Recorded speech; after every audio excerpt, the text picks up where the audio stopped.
வணக்கம் அன்பு நண்பர்களே, இன்றைய ஆயுதெழுத்து நிகழ்ச்சிக்கு உங்கள் அனைவரும் அன்போடு வரவேற்கிறோம். ஜெயலலிதா இல்லாத அதிமுக கட்சி ஆட்சியின் கதி என்ன என்ற தலைப்பில் இன்றைய ஆயுதெழுத்து நிகழ்ச்சியில் விவாதிக்கிறோம். இந்த விவாதம் எழுவதற்கான காரணம் உலகம் அறிந்த ஒரு விஷயம். தமிழக முதலமைச்சராக அனைத்து இந்திய அண்ணா திராவிட முன்னேற்ற கழகத்துடைய பொதுச்செயலாளர் இருந்த ஜெயலலிதா அவர்கள் மறைந்ததை அடுத்து ஒரு வெற்றிடம் ஏற்பட்டிருக்கிறது. அரசியல் வெற்றிடமாக தாண்டி நிச்சயமாக அதிமுக மிகப்பெரிய ஒரு வெற்றிடம். எம்ஜிஆருக்கு பிறகு அதிமுக என்னாகும் என்று இப்படி ஒரு மிகப்பெரிய ஒரு $1 மில்லியன் கேள்வி எழுந்தது. அதே போல ஒரு கேள்வி தற்போது எழுந்திருக்கிறது. அதில் அந்த கட்சியில் எப்படிப்பட்ட தாக்கத்தை ஏற்படுத்தப்படுகிறது, ஆட்சியில் எப்படிப்பட்ட தாக்கத்தை ஏற்படுத்துவதெல்லாம் கேள்வி எழுகிறது. இதற்கிடையில் திடீரென திரு வெங்கையா நாயுடு அவர்கள் மத்திய அமைச்சர், பாஜகவை சேர்ந்தவர், தமிழக முதலமைச்சராக இருந்த ஜெயலலிதாவோடு நல்ல தொடர்பு, நல்ல புரிதல், நல்ல நட்பு வைத்திருந்தவர். அவர் சொன்னார், அதிமுக எப்பயுமே எங்களுக்கு ஒரு இணக்கமான கட்சியாக தான் இருந்திருக்குது. பல கொள்கை விஷயங்களில் ரெண்டு பேருக்கும் ஒத்த கருத்தாக இருக்குன்னு சொல்லி சொல்கிறாங்க. தமிழிசை சவுந்தரராஜன் பாஜகவுடைய மாநில தலைவர் நாங்கள் புறவாசல் வழியாலாம் எந்த முயற்சியும் நாங்கள் செய்ய மாட்டோம்னு சொல்லி சொல்கிறாங்க. திராவிட கழக தலைவர் திரு வீரமணி அவர்கள் திராவிட கட்சிகளுக்கு நாங்கள் தான் மாற்றுன்னு சொல்லிட்டு இவங்க சதித்திட்டத்தில் ஈடுபடுறாங்க. பல்வேறு சதி முயற்சிகளை பாஜக ஈடுபடுது அப்படிங்கிற குற்றச்சாட்டையும் வைக்கிறாங்க. திரு ஸ்டாலின் அவர்கள் அரவக்குறிச்சி தேர்தல் பிரச்சாரத்தின் போதே சொல்லியிருந்தார், இந்த மாதிரி தமிழக முதலமைச்சர் மருத்துவமனை அனுமதிக்கப்பட்டிருக்கிறத கருத்தில் கொண்டு உதய் திட்டம், உணவு பாதுகாப்பு திட்டம், இந்த மாதிரி ஜிஎஸ்டி திட்டம், இந்த மாதிரி எல்லாத்துலேயுமே இதற்கு முன்னாடி அவங்க வெளியிலிருந்து என்ன நிலைப்பாடு எடுத்திருந்தாலும் அதுக்கு மாறிய நிலைப்பாடை மாநில அரசு எடுத்திருக்கு. என்ன காரணங்கிற சொல்லுவாங்க. இது மாதிரி பல்வேறு கேள்வி எழுந்திருக்கின்றன. இதை தாண்டி முக்கியமான விஷயம், தமிழக திரு ஓ பன்னீர்செல்வம் அவர்கள் தலைமையில் பொறுப்பேற்றக்கூடிய இந்த புதிய அமைச்சரவைக்கு மக்கள்கிட்ட எந்த மாதிரியான ஏற்பு ஏற்பட்டிருக்குது, அதை மக்கள் இந்த செக்கில் இல்லாமல் ஏற்றுக்கிறாங்களா, அதேபோல இந்த கட்சி ஆட்சியும் தொடர்றதில் நடத்துறதுல என்ன மாதிரி சவால்கள் காத்திருக்கு அப்படிங்கிறத பற்றி தான் இன்றைய ஆயுதெழுத்து நிகழ்ச்சி தான் விவாதிக்க போகிறோம். நிகழ்ச்சி இந்த போய் நம்முடைய அனைத்து இந்திய அண்ணா திராவிட முன்னேற்ற கழகத்துடைய செய்தி தொடர்பாளர் பேராசிரியர் திரு தீரன் நம்மோடு நினைக்கிறார். உங்கள் நிகழ்ச்சிக்கு வரவேற்கிறேன். அதேபோல மூத்த பத்திரிகையாளர் அரசியல் விமர்சகர் திரு மாலன் நினைக்கிறார் நம்மோடு உங்கள் நிகழ்ச்சி வரவேற்கிறேன். அதேபோல மூத்த பத்திரிகையாளர் திரு ரமேஷ் நம்மோடு நினைக்கிறார். அதேபோல திரு ஜெகதீஷ் சமூக ஆர்வலர் நம்மோடு நினைக்கிறார். உங்கள் இருவரும் நிகழ்ச்சிக்கு வரவேற்கிறேன். நான் முதல்ல திரு மாலன் அவர்கள்ட்ட கேட்க ஒரு விஷயம். ஒரு அமைச்சரவை இப்போ பொறுப்பேற்றிருக்கு. இதற்கு முன்னாடி இதே போல அதிமுகவுடைய ஆட்சியாக இருந்தாலும் கூட ஓ பன்னீர்செல்வம் தலைமையில் 2 முறை பதவியேற்பு நடந்தது.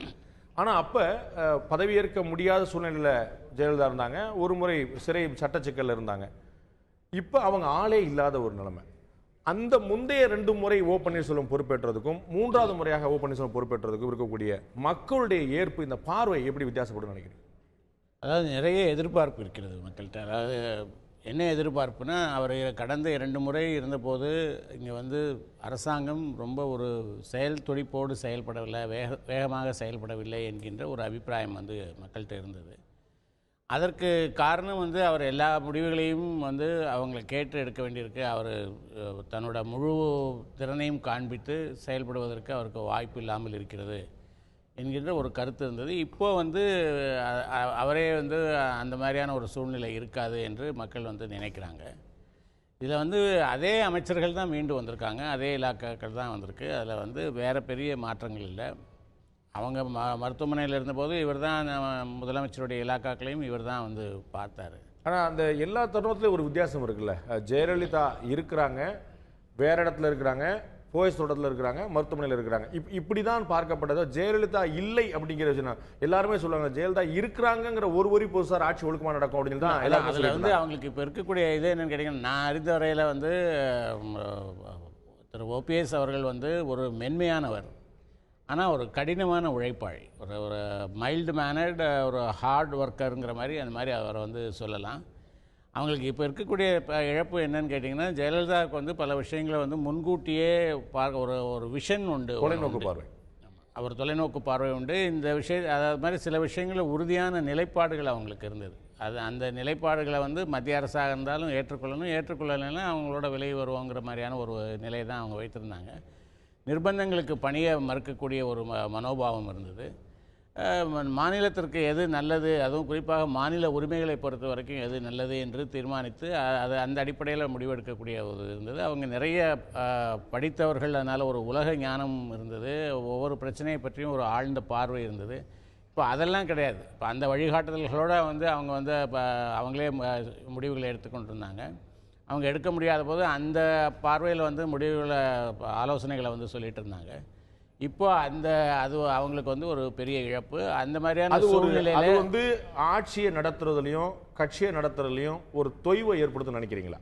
அதாவது தொய்வை ஏற்படுத்தணும். எப்படி ஏற்படுத்தணும்? அவங்க இருந்தபோது யாராவது தவறு செய்கிறார்கள் என்று தெரிந்தால் அவங்ககிட்ட இருந்த 2 குணம் வந்து ஒரு மிரட்டலாக ஒரு பார்வை பார்த்தால் அவங்க வந்து பணிந்து விடக்கூடிய ஒரு நிலை இருந்தது. அல்லது இவங்க வந்து துணிச்சலாக அவங்களுக்கு நமக்கு பொருத்தம் இல்லையா, நம்ம பேச்சை கேட்கலையா, நமக்கு அமைச்சரவைக்கு இழுக்கு வர்ற மாதிரி நடந்து கொள்கிறார்களா, அவர்கள் மீது ஊழல் புகார்கள் வருகிறதான்னு அவங்கள தூக்கி போடுவதற்கும் அங்கே வந்து தயங்கியது கிடையாது. இப்போ இந்த மாதிரி இந்த மாதிரி இப்போ பண்ண முடியுமா அவரால் என்கின்ற ஒரு கேள்வி வருகிறது. ஏனென்றால் அதிமுக அரசு வந்து ஒரு கூட்டு தலைமையை நோக்கி போகக்கூடிய ஒரு காலகட்டமாக இருக்கிறதுனால நிறைய ஒரு காம்ப்ரமைசஸ் பண்ணிப்பாங்க என்று நான் நினைக்கிறேன். ஸோ யூ ஃபீல் ரியல் ஜனநாயகம் இனிமே தான் வரும்னு நினைக்கிறீங்களா? அதாவது எல்லாரும் கூடி பேசி எது நல்லது எது நல்லது. பல நேரங்களில் இந்திய அரசியலில் ஒற்றை தலைமையை தாண்டி ஒரு கூட்டு தலைமை இந்திய அரசியலில் பார்க்கும்போது கூட்டு தலைமை என்பது இந்திய அரசியலில் பலன் கொடுக்கல. நம்ம அதை வந்து ஜனதா அரசாங்கத்தில் பார்த்துருக்கோம், விபி சிங் அரசாங்கத்தில். கூட்டு தலைமைனாலே கலைஞ்ச அதில் முரண்பாடான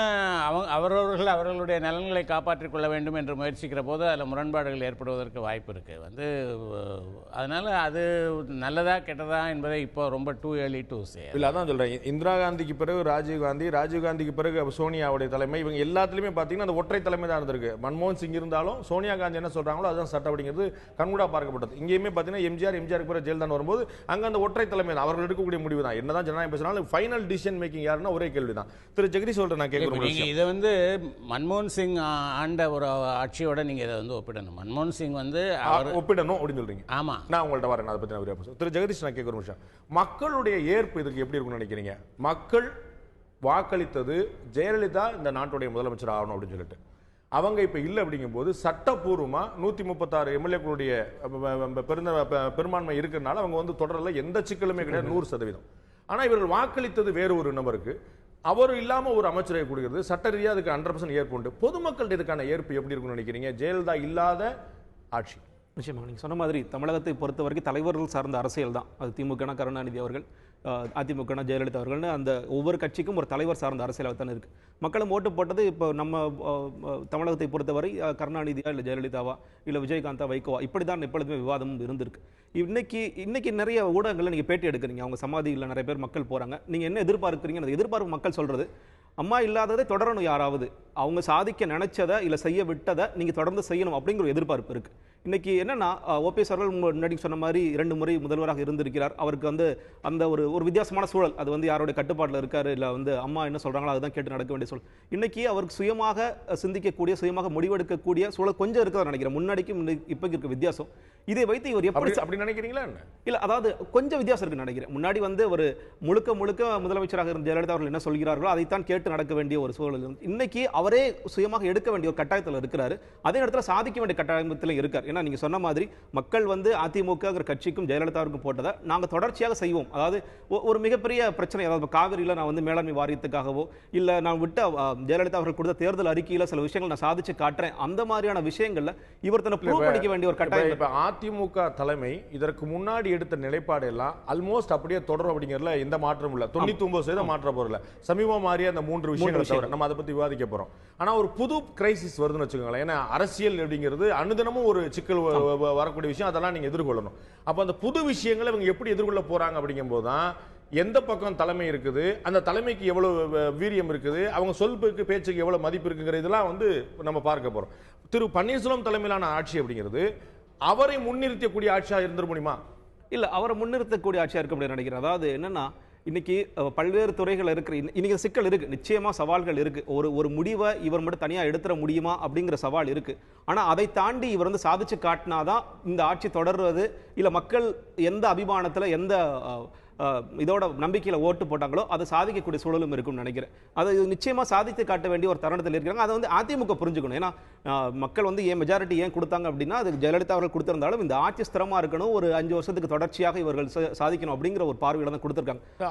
ஆட்சி ஸ்திரமா 5 வருஷத்துக்கு நீடிக்கணும் அப்படிங்கறதுல ஏதாவது கேள்வி வரும், சிக்கல் வரும் நீங்க நினைக்கிறீங்களா? இல்ல, அதுக்கு வாய்ப்பு இருக்குங்க. இப்போ என்னன்னா, பெரும்பாலானவர்கள் சொல்றது என்னன்னா, பிஜேபி ஏதாவது இதுல உள்ள நுழைவாங்களோ அப்படிங்கிற ஒரு கேள்வி இன்னைக்கு பிரதானமா எல்லாரும் மனசுல எழுந்திருக்கு. வெங்கையா நாயுடு அவர்கள் வந்து எங்களுடைய நல்ல தோழர், அவங்க வந்து எங்களுக்கு எல்லா விதமா சப்போர்ட் பண்ணிருக்காங்க, எங்க மேல ரொம்ப பிரியமா இருந்தவங்க அப்படின்னு எல்லா விதமாவும் சொல்றேன். நான் அதை எப்படி பாக்குறேன்னா, அதாவது நீங்க சொன்ன 3 விஷயத்துல, அதாவது சில ஆர்ம் ட்விஸ்டிங் டாக்டிக்ஸ்க்கு, அதாவது பாராளுமன்றத்தில் அவர்கள் சாதிக்க நினைக்க வேண்டிய சில விஷயங்களுக்கு அதை பயன்படுத்துவாங்கன்னு நினைக்கிறேன். இன்னைக்கு கூட ஆரம்பிச்சிருச்சோ? ஆமா, அது ஆனால் ஒரு ஆட்சி மாற்றம் இல்லை வந்து அதை வச்சு இங்கே வந்து பிஜேபி ஒரு ஆட்சியே இங்கே பிடிக்கலாம் அப்படிங்கிற அளவுக்கு போகுமாங்கிறது எனக்கு நிச்சயமா நடக்காதான் தோணுது. ஆட்சியை பிடிக்கிறதுக்கு அவங்களுக்கு ஒரு பேஸ் வேணும்ல. அவங்க ஒரு 40 எம்எல்ஏ வச்சிருந்தாங்கன்னா 40 120 ஆக்க முயற்சி பண்ணலாம்னா சாத்தியமா இல்லைனா அவங்களுக்கு வந்து அந்த பிள்ளையார் சொல்லியே போடாத போது அவர்கள் ஆட்சி அவங்களோட அதிகபட்சமா என்ன பண்ண முடியும்? இந்த மத்திய அரசு உதவி பண்ணுங்க, உபத்திரம் பண்ணாம இருங்க, தொந்தரவு பண்ணாம இருங்க அப்படின்னு ஒரு அதிகபட்ச மாதிரியான விஷயங்களோ இல்ல வந்து இப்ப புதிய கல்விக் கொள்கை வந்து நம்ம முரண்பட்ட கருத்துக்கள் இருக்கு, இந்த புதிய கல்விக் கொள்கை நீங்க அப்படியே ஏத்துக்கணும் அப்படிங்கிற மாதிரி விஷயங்களோ இல்ல நீட் எக்ஸாம் இல்ல வந்து நம்ம ஜல்லிக்கட்டு மாதிரியான விஷயங்களோ அந்த மாதிரியான விஷயங்கள்ல ஒரு அழுத்தம் இருக்கும். அந்த அழுத்தத்தை நம்ம மீற முடியாதோ அப்படிங்கிற ஒரு சூழல் இருக்கு. திரு தீரன் அவர்கள்ட்ட கேட்கிற ஒரு விஷயம், இதற்கு முன்னாடி ஜெயலலிதா அவர்கள் இருந்தபோது அவரை மத்திய அரசும் பாஜகவும் மற்ற கட்சிகளும் அணுகிய விதம் ஒரு ஜாக்கிரதையா பார்த்து அவங்க என்ன நினைப்பாங்களோ அப்படின்னு யோசிச்சு அவங்களுக்கு முரண்பட்டு இருந்தா அப்புறம் வேற எப்படி அவங்களை சமரசப்படுத்த முடியுங்கிற ஒரு சிந்தனையில மட்டும் இருந்துட்டு இப்ப அந்த மாதிரி இல்ல, ஒரு பெரிய நிலைப்பாடு, ஒரு பிக் பிரதர் நிலைப்பாடு வந்து மத்திய அரசு எடுக்கக்கூடிய வாய்ப்பு இருக்கு அப்படிங்கிறது அவருடைய சந்தேகமா இருக்குது.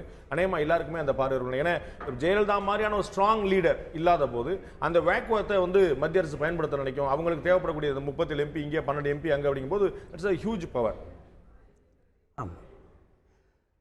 அதாவது மாண்புமிகு தமிழக முதலமைச்சராக இருந்த எங்களுடைய இதய தெய்வம் புரட்சித் தலைவி அம்மா அவர்கள் மிக சிறப்பாக இயக்கத்தை ஒரு இராணுவ கட்டுப்பாடு மிக்க இயக்கமாக வலிமையாக புரட்சித் தலைவர் காலத்திலே 17 லட்சமாக இருந்த உறுப்பினரை இன்றைக்கு 1.25 கோடி, அதாவது 1,75,00,000 உறுப்பினர்களுக்கு மேலே போயிட்டுருக்கு எங்களுடைய உறுப்பினர் எண்ணிக்கை. அந்த அளவுக்கு வலிமையாக இந்த இயக்கத்தை உருவாக்கி வைத்துவிட்டு தான் அவர்கள் நாங்கள் எல்லாம் எதிர்பாராத ஒரு சூழ்நிலையில் மறைந்திருக்கிறார்கள். நான் உங்களுக்கு தெளிவுபட சொல்ல விரும்புவது என்னவென்று சொன்னால், ராமாயணத்தை நீங்கள் உதாரணமாக எடுத்துக்கலாம். பரதன் வந்து ராமன் 14 ஆண்டுகள் காடேகும் பொழுது ராமனுடைய பாதணிகளை வச்சுக்கிட்டே ஆட்சி செஞ்சிருக்கார். ராமன் வந்து காட்டுல இருக்கட்டும். அது மாதிரி எங்க அம்மா வந்து நான் சொல்றேன் கேக்குறேன். முதலமைச்சர் ஜெயலலிதா அவர்கள் முன்னாடி வந்து அவங்க வந்து ஒரு குறிப்பிடவே செஞ்சிருக்காங்க. பன்னீர்செல்வம் திருப்பி ஆட்சி அப்படியே ஒப்படைத்தது போல ஒரு சம்பவங்கள் வரலாற்றுல இருந்திருக்கிறான்னு பாக்குறேன். அப்படி சம்பவமே இல்லை, எந்த பிரச்சனையும் இல்லாம சிந்தாம சிதறாம அப்படியே கொடுத்துருக்காங்க. அப்போ வந்து அவங்க பின்னால இருக்கும்போது, அது போயஸ் தோட்டத்தில் இருக்கும்போது வேற எங்கேயா இருக்கும்போது பின்னாடி இருக்கும்போது அவங்க இருக்கிறாங்க அப்படிமா அந்த தலைமைக்கு கட்டுப்படுறது சந்தேகத்துக்கு அப்பாற்பட்டதா இருக்கும். அதுதான் வந்து உங்களை போன்றவர்களுடைய பார்வையும் அல்லது ஒரு சில பொதுமக்களுடைய பார்வைகள் வேண்டுமானால் அப்படி இருக்கலாம், பிற கட்சிகளுடைய பார்வை அப்படி இருக்கலாம். ஆனால் அனைத்து இந்திய அண்ணா திமுக தொண்டர்களை பொறுத்தளவில் இன்றைக்கி எங்கள் அம்மா மறைஞ்ச மாதிரிலாம் நாங்கள் நினைக்கவே இல்லை. எங்கள் அம்மா எங்களோட இருக்கிறாங்க. வையத்துள் வாழ்வாங்கு வாழ்வார் வானுரையும் தெய்வத்துள் வைக்கப்படும் என்று வள்ளுவர் சொன்னது போல அம்மா அவர்கள் வந்து வானத்திலே இருந்து கொண்டு எங்களை வழிநடத்தி கொண்டிருப்பார் என்று தான் நாங்கள் இன்றைக்கு நம்புகிறோம். அண்ணா திமுகவை பொறுத்தளவு உங்களுக்கு ஒன்று சொல்லிக்கொள்ள விரும்புகிறேன். இது ஒரு பெரிய வற்றாத ஜீவநதி மாதிரி பெருக்கெடுத்து ஓடக்கூடிய ஒரு ஜீவநதி. இதில் ஒரு கரை வந்து எங்களுக்கு புரட்சி தலைவர் என்று சொன்னால், இன்னொரு கரை வந்து ரெட்டை சின்னம், அவர் தந்த ரெட்டை சின்னம். இது ரெண்டும் இருக்கிற வரையில் ஒரு ஜீவநதியாக அம்மாவுடைய அந்த கொள்கை திட்டங்கள், அம்மாவுடைய செயல் திட்டங்கள் எல்லாம் இவையெல்லாம் எங்களை வழிநடத்தும். அதை நாங்கள் நம்புகிறோம். நான் இன்னொன்று உங்களுக்கு சொல்ல விரும்புகிறேன். சட்டமன்ற தேர்தலுக்கு பிறகு நடந்த செயற்குழு கூட்டத்திலே மாண்புமிகு அம்மா அவர்கள் எங்களுக்கு தெளிவாக, ஒருவேளை அது இன்றைக்கு இப்படிலாம் நடக்குன்னு நாங்கள் அப்போ நினச்சி பார்க்கல. அப்போ அம்மா அவர்கள் சொன்னார்கள், இந்த சட்டமன்ற உறுப்பினர் எண்ணிக்கை நம்மளுக்கு குறைஞ்சி போச்சு, நம்ம எதிர்பார்த்து இன்னும் ஒரு 30-40 இடங்கள் வந்திருக்கணும், ஆனால் குறைந்ததற்கு காரணம் நீங்கள் இந்த மீடியாக்கள் வந்து ஆட்சி மாற்றம் வரும் அப்படி தான் 32 ஆண்டு காலமாக நடந்துட்டு இருக்குதுன்னு சொன்னதை நீங்கள் வீணாக நம்பிட்டீங்க, அதில் நீங்கள் சோர்ந்துட்டீங்க. ஆனால் நான் என்ன நினைக்கிறேன்னா, அம்மா அவர்கள் அந்த செயற்குழுவில் சொன்ன வார்த்தை, நான் என்ன நினைக்கிறேன்னா, எனக்கு பின்னாலும் இந்த இயக்கமும் இருக்க வேண்டும், நம்முடைய ஆட்சியும் தொடர வேண்டும், நீங்கள் ஒவ்வொருத்தரும் வந்து அதற்கு தகுதியானவர்களாக உங்களை ஆக்கிக்கணும் அப்படின்னு சொல்லி எங்களுக்கு அம்மா அன்னைக்கு சொன்னாங்க. ஆனால் எங்களுக்கு அன்னைக்கு அம்மா அவர்கள் அந்த செயற்குழுல பேசும்போது இப்படிலாம் ஒரு நடக்குமோ இன்னொருத்தர் அவங்க மனசில் என்ன பட்டுதோ தெரியல. அப்போ சொன்னாங்க, எனக்கு பின்னாலும் ஆட்சியும் நடக்கணும், இயக்கமும் இதை விட வலிமையாக இருக்கணும்ன்றத அந்த செயற்குழு கூட்டத்திலே எங்களுக்கு தெளிவுறுத்திருக்கிறார். அவர்களுடைய தலைமை, அவர்களுடைய வழிகாட்டுதல், அவர்களுடைய வியூகம், பிராக்டிக்கல் பிரசன்ஸ், அவங்க வந்து பின்னாடி இருந்து முழுமையா இயக்கும் போது அவங்க சொன்ன வழியில போயிட்டே இருக்கலாம், தயக்கம் இல்ல. இப்ப அவங்க நான் ஏற்கனவே சொன்னேன், இந்த ஏற்கனவே இருக்கக்கூடிய திட்டங்கள்ல பூரா அது அப்படியே போகும், வந்து ஒரு குழப்பம் இல்ல. ஒரு புது கிரைசிஸ் வருது மாநில அரசுக்கு, இல்லாட்டி மாநில சுயாட்சிக்கு, இல்லாட்டி மத்திய அரசுடைய நிர்பந்தம், எதிர்கட்சியிலிருந்து ஒரு புது திருப்பம், ஏதோ ஒன்று எதிர்வாரம் ஒன்று வருது. அப்படி ஒன்று சொல்றேன் கேட்டுங்க, அதாவது ஒரு நல்ல மாணவன் வந்து வாய்ப்பாடை சரியாக படித்தானா கணக்கை சரியாக போடுவான். அது மாதிரி அனைத்து இந்திய அண்ணா திமுகவில் சாதாரண தொண்டர்லேருந்து அமைச்சராக இருக்கக்கூடிய முன்னணி மாநில பொறுப்பாளராக இருக்கக்கூடிய வரையில் நாங்கள் அம்மாவுடைய புரட்சி தலைவர் புரட்சி தலைவி அம்மாவுடைய வாய்ப்பாடை மனப்பாடமாக பண்ணியிருக்கிறோம். அவங்களுடைய கொள்கைகளை, அவங்க வழிமுறைகளை, அவங்களுடைய நெறிமுறைகளை மனப்பாடமாக பண்ணியிருக்கிறோம். புரட்சி தலைவருடைய பாடல்களை எல்லாம் நாங்கள் ஒவ்வொரு கூட்டத்திலையும் எடுத்து சொல்லுவோம். அவனும் எங்களுக்கு கொள்கை வழிகாட்டுதல் பாடல்கள். அதனால் எங்களுக்கு அதெல்லாம் இருக்கும் பொழுது ஒரு நல்ல மாணவன், வாய்ப்பாடு நல்லா படித்த மாணவன் எப்படி கணக்கை சரியாக போடுவானோ அதுபோல் அனைத்து இந்திய அண்ணா திமுகவில் இருக்கக்கூடிய சாதாரண தொண்டனாக இருந்தாலும் சரிதான், தலைமை பொறுப்பில் இருக்கக்கூடிய அமைச்சர்களாக இருந்தாலும் சரிதான், அம்மா காட்டிய வழியில், புரட்சி தலைவர் காட்டிய வழியில் எந்த காலத்தில் அதை விட்டு, ஏன்னா எங்களுடைய கொள்கை வந்து மாநில சுயாட்சிக்கு, மாநில உரிமைகளுக்கு எந்த குந்தகமும் வரக்கூடாது. அதே நேரத்தில் பெடரல் செட்டப், இது வந்து ஒரு கூட்டாட்சி தத்துவம், இந்தியாவில் கூட்டாட்சி தத்துவம், அதை உண்மையாக நடைமுறைப்படுத்த வேண்டும் என்ற கொள்கை உடையவர்கள் நாங்கள். அதை அம்மா அவர்கள் பலமுறை வலியுறுத்தி சொல்லி இருக்கிறார்கள். திரு ரமேஷ் அவர்கிட்ட கேட்குற ஒரு விஷயம், இந்த முறை 2016 மேல வந்து இதற்கு முன்னாடி வரலாறு காணாத ஒரு எதிர்க்கட்சியாக, வலிமை வாய்ந்த எதிர்க்கட்சியாக திராவிட முன்னேற்ற கழகம் அமர்ந்தது. அப்ப எல்லாருமே வந்து யோசிச்ச விஷயம், திரு மாணவர்கள் கூட இங்க நினைவு இருக்கும், நம்ம எல்லாருமே வந்து இதற்கு முன்னாடி சட்டசபையை நடத்தியது போலவே இனிமேல் நடத்திவிட முடியுமா அப்படிங்கிற ஒரு சந்தேகம். ஆனாலும் வலிமை வாய்ந்த தலைவரா முதலமைச்சரா ஜெயலலிதா இருந்தாங்க அப்படிங்கிறனால அவங்க ஹேண்டில் பண்ண முடிஞ்சு. அப்பயுமே கூட சில வெளியேற்றங்கள், வெளிநடப்பு நடந்துட்டு இருந்துச்சு. இப்ப அவர்கள் இல்லாத ஒரு சட்டசபை அடுத்து கூட்டப்படும் போது ஒரு வலிமையான எதிர்க்கட்சி எதிர்த்தரப்புல இருக்கும்போது, திராவிட முன்னேற்ற கழகம் சட்டசபைக்கு புதுசல்ல, அவங்க வந்து இந்த 50 வருஷங்கள் அவ்வளவு வலிமையான, இன்னும் சொல்ல போனா அதிமுக பல உறுப்பினர் கூட ரொம்ப ஒரு கரை கண்டவர்களா திமுக பல உறுப்பினர் இருக்கிற நம்ம பார்க்கிறோம். அது எப்படி ஹேண்டில் பண்ண முடியும்? அதே ஆப்ஷன் அவர் சொல்ற மாதிரி குருட்ட நல்லா பாடம் படிச்சக்கூடிய மாணவர்களால் சமாளிச்சிட முடியுங்கிற நம்பிக்கை இருக்க முடியுமா? நிச்சயமாக மறைந்த முதலமைச்சர் அவர்களுடைய இருப்பு இல்லாத குறை என்பது அது நிச்சயமாக இருக்கும். அது அவ்வளவு சுலபமாக மறையக்கூடியது அல்ல. நிச்சயமாக அவர் வந்து ஒரு எந்த பிரச்சனையிலையும் ஆணித்தரமாக ஒரு விரல் நுனியில் விவரங்களை வைத்திருக்கக்கூடிய பேராற்றல் மிக்கவராக பல சமயங்களில் அவர் தன்னை வெளிப்படுத்தி இருக்கிறார். அவர் வந்து தயாரித்து கொண்டு வரும் பதிலுரையை விட டியூரிங் தி இன்டரப்ஷன்ஸ் அவருடைய பேச்சு அனல் தெறிக்க இருக்கும். அவர் கேள்வி கேட்டவரை அவர் வைக்கின்ற பதில் மூலமும் தான் எழுப்புகின்ற கேள்வியின் மூலமும் திணறடிக்கக்கூடிய மிக வல்லமையான தலைவர் என்பதை சட்டமன்றத்திலே பலமுறை நிரூபித்திருக்கிறார். எதிர்க்கட்சியைச் சேர்ந்த சில உறுப்பினர்களே அதை பற்றி குறிப்பிட்டிருக்கிறார்கள். ஏன் சட்டமன்றத்திலேயே திரு துரைமுருகன் அவர்கள் அதை பற்றி பதிவு செய்திருக்கிறார். முதலமைச்சருடைய விவரங்களை தயார் நுனியில் வைத்துக் கொண்டு அவர் அவைக்கு வருவதை பற்றி. ஆனால் நிச்சயமாக திரு பன்னீர்செல்வம் அவர்கள் இங்கே குறிப்பிடப்பட்டதைப் போல நிரம்ப அனுபவங்களை பெற்றிருக்கிறார். கடந்த காலத்தில் அவருடைய அம்மாவுடைய ஆப்சன்ஸில் கூட அவர் அவையில் பதிலுரைக்கின்ற வாய்ப்புகளை பெற்றிருக்கிறார். அதை ஓரளவுக்கு அதை நிறைவு செய்திருக்கிறார். தான் நிறைவேற்ற வேண்டிய கடமையை பெருமளவுக்கு இல்லாவிட்டாலும் ஓரளவுக்கு நிறைவு செய்திருக்கிறார். அதே போல் இந்த அமைச்சரவையிலும் அரசியல் கோணத்திலே இருக்கக்கூடிய பதில் அளிக்க வேண்டிய தருணங்களில் அரசியல் நோக்கத்தோடு சிந்தித்து, அதாவது திராவிட முன்னேற்ற கழகத்தினுடைய கடந்த கால தவறுகளை அல்லது அதே பிரச்சனைகளில் அவர்கள் கடந்த காலத்தில் மேற்கொண்ட நிலைகளை நினைவு கூர்ந்து பதில் கூறுகிற வல்லமை பெற்றவர்கள் ஒரு சிலர் இந்த பேரவையில் இடம்பெறாவிட்டாலும் இன்னும் ஒரு சிலர் இருக்கிறார்கள். நீங்கள் குறிப்பிட்டது போல இந்த நான் குறிப்பிட்ட சாதகமான அம்சங்கள் இருந்தாலும் நிச்சயமாக மறைந்த முதலமைச்சராம் செல்வி ஜெயலலிதா அவர்கள் இல்லாத குறை நிச்சயமாக அவையிலே அவர்களுக்கு மிகப்பெரிய பலவீனமாக இருக்கும்.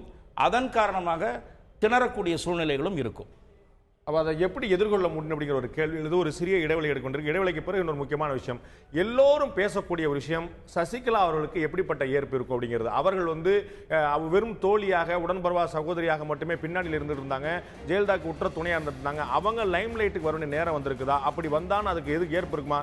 கட்சியில் ஏற்பு எப்படி இருக்கும்? பொதுமக்கள் மத்தியில் ஏற்பு எப்படி இருக்கும்? நான் திரு மாலன் அவர்கள்ட்ட கேட்க விரும்புகிற விஷயம், அதிகாரிகள் மட்டத்தில் ஒரு புரட்சியோ கூ அட்டம்ட்டோ ஒத்துழையாமை இயக்கமோலாம் இருக்க போகிறதில்ல. அது இந்திய வழக்கம் கிடையாது, அவர்கள் ஒத்துழைக்கக்கூடிய வழக்கம்.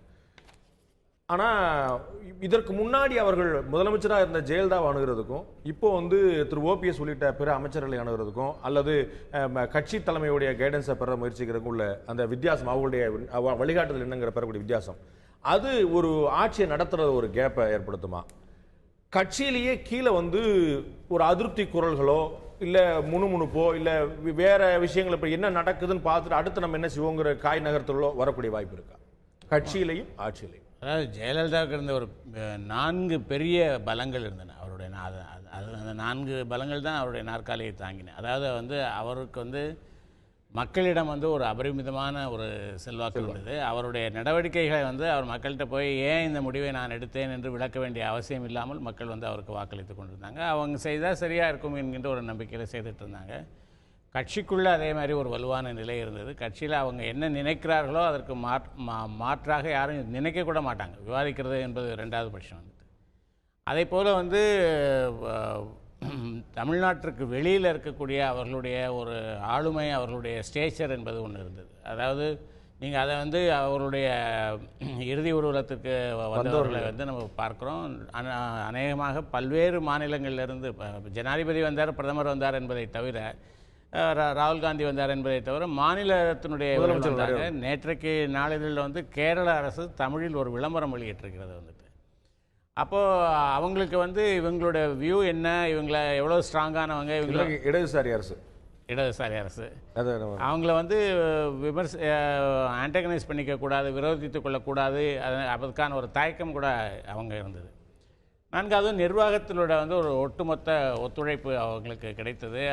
அவங்களுடைய அதிகாரிகளுக்கு வந்து இவங்களுக்கு விஷயம் தெரியுங்கிறதுனால இல்லை, இப்போ ஜெயலலிதாவுடைய பலம் எல்லாருக்கும் தெரியும். அந்த 4 பலங்களும் வந்து இப்போ இவருக்கு இருக்கிறதா என்று ஆராய்ந்து பார்த்தால் இந்த 4லையுமே வந்து அவருக்கு வந்து ஒரு பலவீனம் இருப்பதாக தான் வந்து எனக்கு தோணுது. அதாவது வந்து இவர் எடுக்கக்கூடிய முடிவுகளை வந்து மக்கள் வந்து இவர் நம்மளுடைய நலனை கருதி எடுத்திருக்கிறார் என்று கேள்வியை கேட்காமல் ஏற்றுக்கொண்டு விடுவார்கள் அப்படிங்கிற ஒரு நிலை இருக்கிறதா என்கின்ற ஒரு கேள்வி இருக்குது.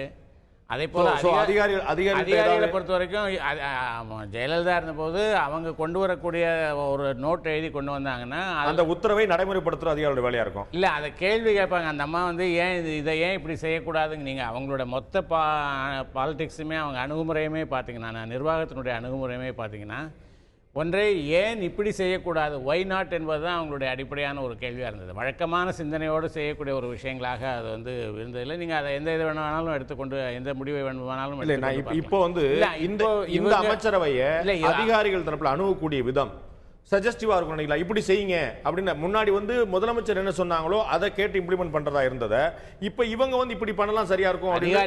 அதிகாரிகள் வந்து நிர்வாகத்தை வந்து அமைச்சர்களை வந்து இன்ஃப்ளூயன்ஸ் பண்ணுவதற்கான வாய்ப்புகள் இருக்கிறது என்று நான் நினைக்கிறேன். ஏன்னா கடந்த முறையே வந்து முதலமைச்சராக ஜெயலலிதா அவர் இருக்கும்போதே எல்லாரும் பேசப்படுறதுன்னு அவங்க பேச்சை தவிர மற்றவங்களுக்கு பேச்சுக்கு வந்து பெரிய ஒரு வேல்யூ, ஒரு பெரிய மதிப்பீடு அவங்க மினிஸ்டர் சொல்லிட்டாங்கனால ஒரு ஒப்பீனியன் அங்கே கேட்டால் தான் வரும் அப்படிங்கிற மாதிரி இருந்துச்சு. பட் இந்த முறை அவங்க இல்லை அப்படிங்கும் போது இவர்கள் அந்த அதிகாரிகள் அப்பர் ஹேண்ட் எடுக்கிறாங்க அப்படின்னு ஒரு என்ன சொல்லுவாங்கன்னா, சார் இதை இப்படி தான் செய்யணும், இதுக்கு முன்னால் இப்படி தான் ப்ரீசிடென்ஸ் இப்படி தான் இருக்குது, இதுக்கு முன்னால் இப்படி தான் நடந்திருக்கிறது, இல்லைன்னா அம்மா இப்படி தான் அதை செஞ்சுருக்காங்க, அதனால் இது மாதிரி தான் செய்யணும், அந்த மாதிரி ஏதாவது ஒரு காரணங்களை சொல்லி அவங்க வைக்கக்கூடிய கருத்தை, அவர்களுடைய கருத்தை அமைச்சர்கள் மீது இந்த விவாதமே வந்து இதற்கு முன்னாடி இருந்த விஷயங்களை பற்றியதில்லை. அது கச்சத்தீவுலையோ காவிரிலையோ முல்லைப்பூர்லையோ வேற மாற்று நிலைப்பாடு ஒரு புது கிரைசிஸ் வருமா? இல்லை, புதிதாக வரும்போது ஒன்றில் ஒரு பட்ஜெட் தயார் செய்கிறார்கள்னு வைத்துக்கொள்ளுங்க. அதில் வந்து ஒரு வரி விதிப்பை பற்றி அவங்க பேசுகிறாங்க அப்படின்னு வரும்போது அவங்க என்ன சொல்லுவாங்க, இல்லை சார் இப்படி செய்தால் தான் சரியாக இருக்கும், அரசாங்கத்துக்கு இல்லைன்னா பணம் வராது, அதனால் அது வந்து பாதிக்கப்படும் என்று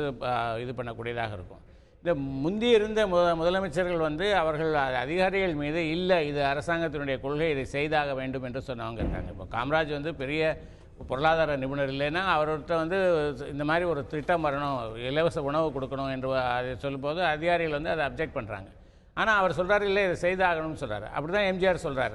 இந்த முறை அந்த வாய்ப்பு இல்லைன்னு நினைக்கிறீங்க? இந்த முறை அது இருக்குமா என்பது எனக்கு சந்தேகமாக இருக்குது. திரு ரமேஷ், மக்கள்கிட்ட இதை வந்து எப்படி கட்சியை கொண்டு போக முடியும்னு பார்க்குறீங்க? இப்போ அதிமுக வந்து திரு மாணவர்கள் குறிப்பிட்டது போல அவங்களுடைய பிரச்சார கூட்டம் அப்படின்னா நீங்கள் கூட்டு வர்றதை தாண்டி தனியாக வந்து அவங்களை பார்க்கறதுக்காகவே தனியாக வந்து நிற்க ஒரு பெரும் கூட்டம். இப்போ அந்த கரிஸ்மேட்டிக் லீடர் க்ரௌடு புள்ள வெளியில் போய் ஒரு பிரச்சாரம் சொல்லி இன்னார் அப்படின்னு சொல்லி சொன்னால் அது வந்து முதலமைச்சர் பன்னீர்செல்வத்திலேருந்து கடைசி இருக்கக்கூடிய அமைச்சர் வரைக்கும் யாராக இருந்தாலும் சரி அவங்க வந்து அந்த அதிகபட்சமாக அவர்கள் ஒரு மாவட்டத்தில் ஒரு மொபைலைஸ் பண்ணக்கூடிய அளவாக இருப்பாங்களே தவிர தமிழ்நாடு முழுக்க சேர்ந்து ஒரு முகமாக வர முடியுமா? அப்போ மக்கள்கிட்டையும் தொண்டர்கள்ட்டையும் இந்த அதிமுக அடுத்த கட்டத்துக்கு எப்படி நகர முடியும்? நிச்சயமாக ஒரு பிரச்சார பலம் என்பது மிகப்பெரிய அளவில் அது ஒரு மிகப்பெரிய பின்னடைவு தான் அதிமுகவுக்கு. ஏன்னா முதலமைச்சர் போய் கேட்கும்போது அவருக்கு வருகிற கூட்டம், அவர் பேச்சின் மீது மக்களுக்கு ஏற்படுகிற நம்பிக்கை, அவர் அளிக்கிற உறுதிமொழிகள் மீது மக்களுக்கு வருகிற நம்பிக்கை மற்றவர்கள் அளிக்கிற உறுதிமொழி மீது வருமா, அந்த அளவு கூட்டம் சேருமான்ற பிரச்சனை இருக்குது. அந்த சோதனை என்பது நானே நீங்கள் கேட்கும்போது குறிப்பிடலாம் என்று இருந்தேன். அதாவது அந்த சோதனை என்பது அது உள்ளாட்சி தேர்தலின் போது அந்த பிரச்சனை உடனடியாக என்ன உள்ளாட்சி தேர்தல் நீண்ட காலம் தள்ளி போட வாய்ப்பில்லை. நீதிமன்றத்தில் அது சம்பந்தமான வழக்கு அதிகபட்சம் 6 மாதங்கள் நீதிமன்றத்தில் அது தொடர்பான வழக்கு இருக்கிறது. அந்த வழக்கில் ஒரு முடிவு வந்த பிறகு நிச்சயமாக அந்த தனி அதிகாரிகள் பதவிக்கால நீடிப்பு மசோதா அந்த கால முடிவு அடைவதற்குள்ளாகவோ இல்லது அந்த தீர்ப்பு எது முன்னதாக வருகிறதோ அதற்கு பிறகு இந்த தேர்தலை நடத்த வேண்டிய அரசியல் நிர்பந்தம் இப்போது இருக்கிற அரசுக்கு ஆளுங்கட்சிக்கு இருக்கிறது. அப்படி வருகிற போது கட்சியையும் ஒற்றுமையாக கொண்டு செல்ல வேண்டிய பொறுப்பு, அதே போல் மக்களிடத்திலும் ஆதரவு தேட்ட வேண்டிய ஒரு மிகப்பெரிய சுமை. கட்சியினருடைய ஒற்றுமையை பற்றி பேசும்போது திரு பண்ருட்டி ராமச்சந்திரன் அவர்கள், திரு ஓபிஎஸ் அவர்கள், திரு செங்கோட்டையன் அவர்கள், இது போன்ற மூத்த தலைவர்கள் அனுபவம் வாய்ந்தவர்கள் இருக்கிறார். அவங்க தமிழ்நாட்டில் இருக்கக்கூடிய எந்த எம்எல்ஏட்டும் பேச முடியும், எந்த மாவட்ட செயலாளர்ட்டும் பேச முடியும். அவங்களுடைய பேச்சுக்கு ஒரு மதிப்பு இருக்கும், அவங்க சொன்னா கேட்பாங்க.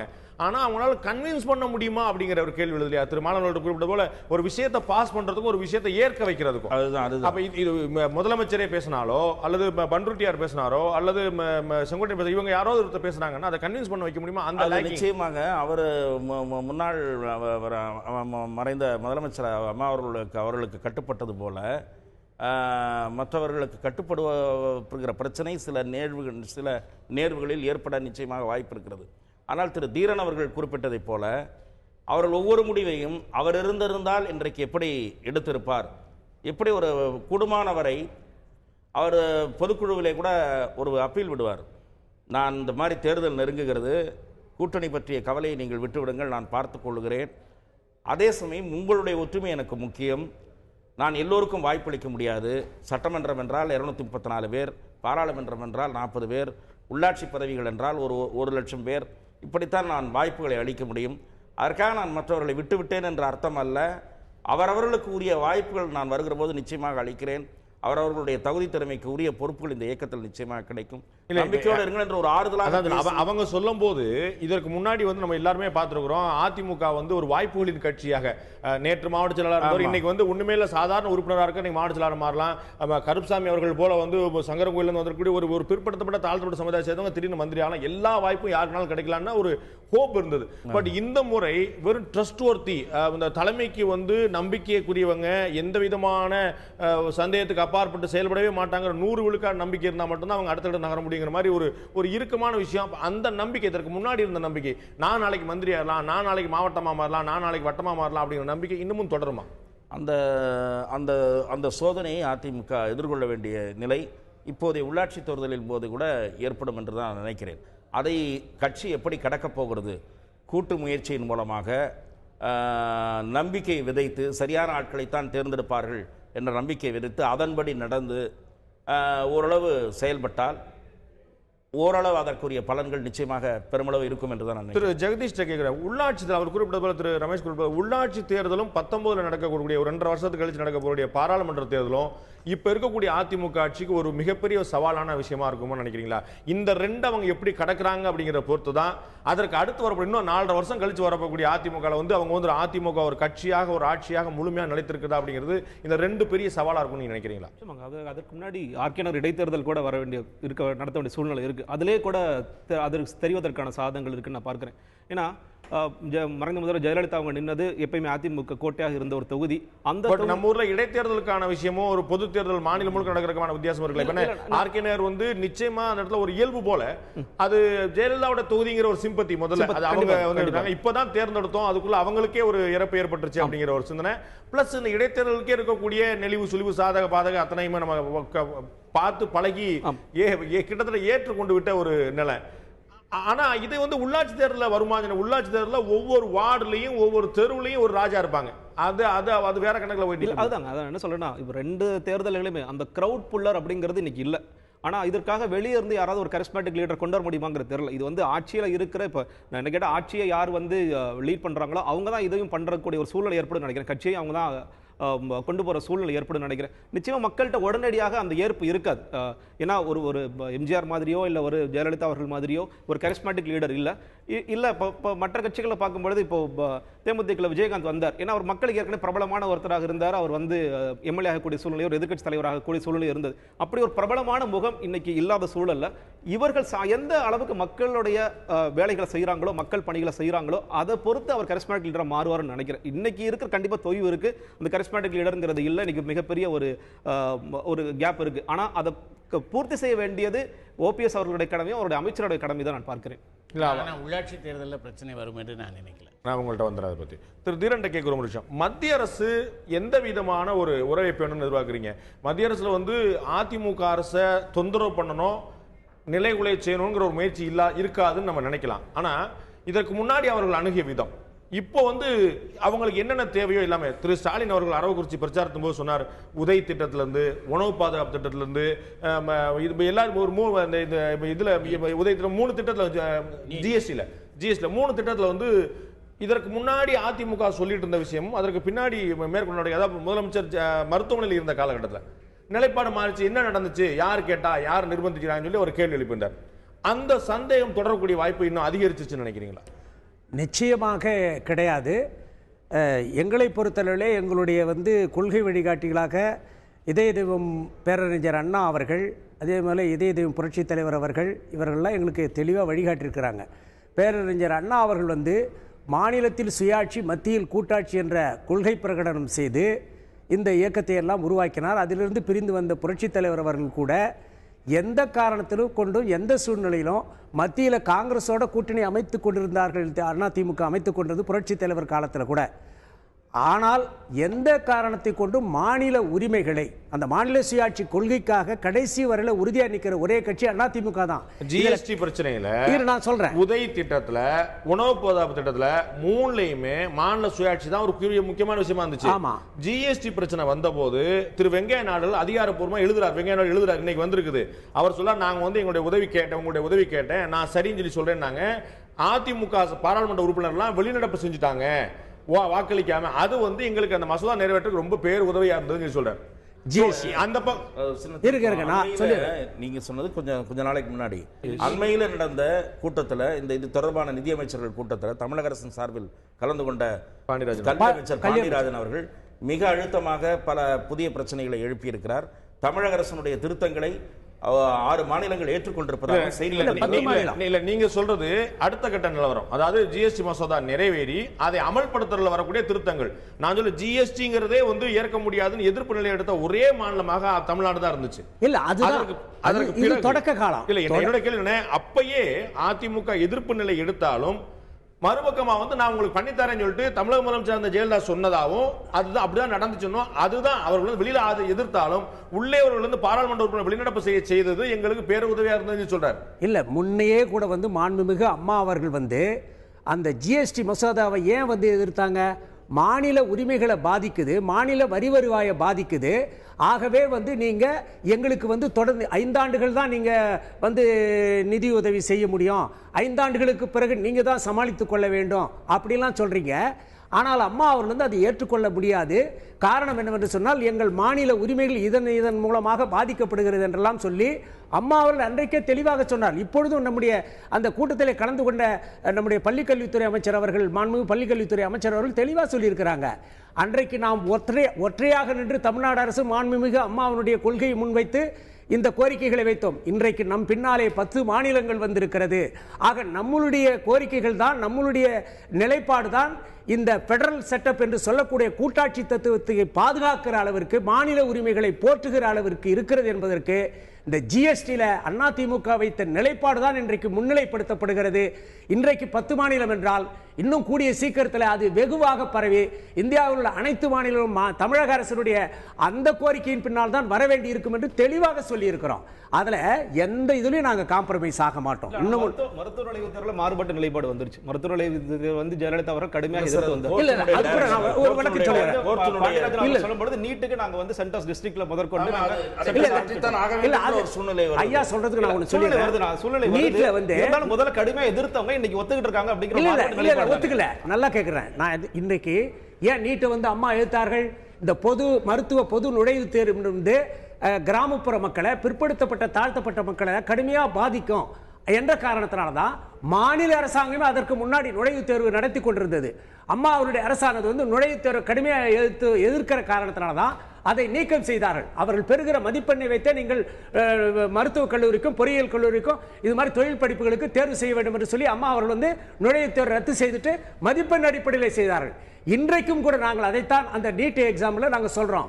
எங்க மாநில மக்களுடைய உரிமைகள் குறிப்பாக பிற்படுத்தப்பட்ட அந்த ஒடுக்கப்பட்ட மக்களுடைய உரிமைகள் பாதிக்கப்படும், அவர்கள் வாய்ப்புகள் மறுக்கப்படும் என்ற சூழ்நிலை வருகிறது. ஆகவே இதை நாங்கள் ஏற்றுக்கொள்ள முடியாது, இன்றைக்கு உறுதியாக நிற்கிறோம். ஆனால் உச்சநீதிமன்றம் என்ன தீர்ப்பு சொன்னது? இந்த ஆண்டு வந்து நீங்க மாநில அரசாங்கம் வந்து உங்க அடிப்படையில் வந்து நீங்க நடத்துங்க, ஆனால் அடுத்த ஆண்டு முதல் எல்லோருமே எல்லா மாநிலங்களும் இந்த நீட் எக்ஸாம் அடிப்படையில் தான் மருத்துவ இதுக்கெல்லாம் வந்து தேர்வு செய்யணும்னு சொல்லி தீர்ப்பு சொல்லியிருக்கு.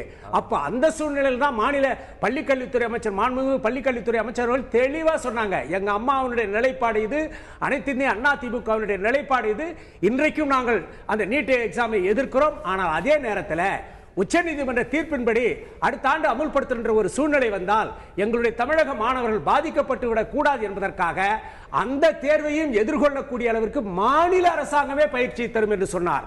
ஆக அம்மாவுடைய கொள்கை நீட்லையும் விட்டு கொடுக்கல, உதவியிலையும் விட்டு கொடுக்கல, ஜிஎஸ்டிலையும் விட்டு கொடுக்கல, உணவு பாதுகாப்பு மசோதாவில் கூட நாங்கள் கொடுக்கல. என்ன சொல்லியிருக்கிறாங்க? நாங்கள் தெளிவாக சொல்லியிருக்கிறோம், உணவு நாங்கள் ஏற்கனவே அந்த பொது விநியோக திட்டத்தில் இந்தியாவிலே முதன்மை மாநிலம் தமிழ்நாடு, அடுத்த மாநிலம் கேரளா. இப்படி இருக்கும் பொழுது நீங்க வந்து எங்களுக்கு என்ன உணவு பாதுகாப்பு மசோதான்னு சொல்லி போட்டின்னு எல்லாத்தையும் ஏத்துறீங்க. ஆனாலும் என்னுடைய மக்களுக்கு, என் தமிழக மக்களுக்கு நான் என்ன இதுக்கு முன்னாடி பொது விநியோக திட்டத்தில் அந்த மானியத்தில் கொடுத்துருக்கணும் அதே மாதிரி தான் விலையில்லா 20 கிலோ அரிசி முதற்கொண்டு அத்தனை நான் செய்வேன் சொல்லி இருக்கிறேன். இந்நிலையில பாஜகவுடைய மாநில செயலாளர் திரு கரு நாகராஜன் நம்முடைய இணைகிறார். உங்களது நிகழ்ச்சிக்கு வரவேற்கிறேன் திரு கரு நாகராஜன். எனக்கு ஒரு சந்தேகம் வந்து ஒரு செய்தி குறிப்பை நான் பார்க்க நேர்ந்தது. அக்டோபர் 23ஆம் தேதி நாகர்கோயிலில் மத்திய அமைச்சரும் உங்களுடைய கட்சியை சேர்ந்தவருமான திரு பொன் ராதாகிருஷ்ணன் அவர்கள் ஒரு விஷயம் பேசுறாரு. தமிழக முதலமைச்சராக இருந்த ஜெயலலிதா அவர்கள் வந்து மருத்துவமனையில் அனுமதிக்கப்பட்ட பிறகு ஒரு மாதம் கழித்து 1949 பல அரசியல் மாற்றங்களை தமிழகம் சந்தித்திருக்கிறது. இதுவரை இல்லாத அளவு மிகப்பெரிய மாற்றம் தமிழகத்தில் இன்னும் சில மாதங்களில் நிகழ உள்ளது. அந்த நிகழ்வு ஏற்படும் போது அதை பயன்படுத்தி ஆளும் திறனுள்ள கட்சியாக பாஜக மாற வேண்டும். அதற்கேற்ப இந்த மாற்றத்தை நாம் பயன்படுத்திக் கொள்ள வேண்டும் என்று பாஜகவை சேர்ந்த மத்திய அமைச்சர் திரு பொன் ராதாகிருஷ்ணன் தமிழக முதலமைச்சராக இருந்த ஜெயலலிதா மருத்துவமனையில் அனுமதிக்கப்பட்ட பிறகு ஒரு மாதம் கழித்து நார்வேல பேசியதாக அந்த செய்தி குறிப்பு தெரிவிக்கிறது. எந்த மாற்றம் இன்னைக்கு ஏற்படக்கூடிய மாற்றமா? இது ஒரு மாசத்துக்கு முன்னாடியே 2 மாசத்துக்கு முன்னாடியே அவருக்கு தெரிஞ்சிருந்ததா? ஆளும் திறன் கொண்ட கட்சியாக பாஜக தமிழ்நாட்டில் இந்த மாசத்துல எப்படி வர வாய்ப்பு இருக்கு? இல்லை, இது வந்து நீங்க ஏன் பிஜேபியோட வளர்ச்சி அபரிமிதமாக இருக்கிறது. அடுத்த முதல்வர் விஜயகாந்த் என்று சொல்லிக் கொண்டிருந்தார்கள். அடுத்த முதல்வர் அன்புமணி ராமதாஸ் என்று 2 முதலமைச்சர் வேட்பாளர்கள் கடந்த இடைத்தேர்தலில் 3 தொகுதி இடைத்தேர்தலில் பாரதிய ஜனதா கட்சியை விட குறைந்து வாக்குகள் பெற்றிருக்கிற நிலையில் பாரதிய ஜனதா கட்சி மிக வேகமாக வளர்ந்து வருகிற இயக்கம் என்பதை மனதில் வைத்து அவர் தாராளமாக சொல்லியிருக்கிறார். அரசியல் மாற்றங்கள் உருவானால் அது பிஜேபி முதலிடத்தை பெற வேண்டும், அதற்காக உழைத்திட வேண்டும் என்று தொண்டர்களையும் நிர்வாகிகளையும் உற்சாகப்படுத்த அவர் பேசியிருப்பார். இதே கேள்விக்கு நான் இன்னொரு கேள்வி உங்களிடம் கேட்கிறேன். மீன் பிடிக்க எல்லாருமே முயற்சி பண்ணாங்க, புரிந்து கொள்ளக்கூடியது. ஆனால் இது வந்து 2 மாசம் தொலைநோக்கு பார்வை ரொம்ப வியப்பு ஏற்படுத்துது. இல்லை, தொலைநோக்கு பார்வை என்பது தமிழகத்திலே பிஜேபி விரைவாக வளர வேண்டும். இன்றைக்கு அருகே இருக்கிற கேரள மாநிலத்திலே ஏறத்தாழ 15% வாக்குகளை பெற்றிருக்கிறோம். கர்நாடகத்திலே அடுத்து மாற்று ஆட்சி பிஜேபி ஆட்சி என்பதுதான் உறுதி செய்யப்பட்டிருக்கிறது. அங்கே சந்திரபாபு நாயுடு அவருடைய கூட்டணியிலே அங்கே ஒரு கூட்டணி ஆட்சியை போல் மிகச்சிறந்த ஒரு நிர்வாகம் நடைபெற்றுக் கொண்டிருக்கிறது. தமிழகத்திலும் வளர வேண்டும் என்பது பொன் ராதாகிருஷ்ணன் போன்ற மூத்த ஒரு தலைவர் அமைச்சர் அவருடைய ஆசை நிச்சயமாக நிறைவேற வேண்டும் என்று பாஜக நிர்வாகிகள் பாடுபட்டுக் கொண்டிருக்கிறார்கள். கடந்த இடைத்தேர்தல் அது வெளிப்படுத்தப்பட்டது என்பதையும் தெரிவித்துக் கொள்கிறேன்.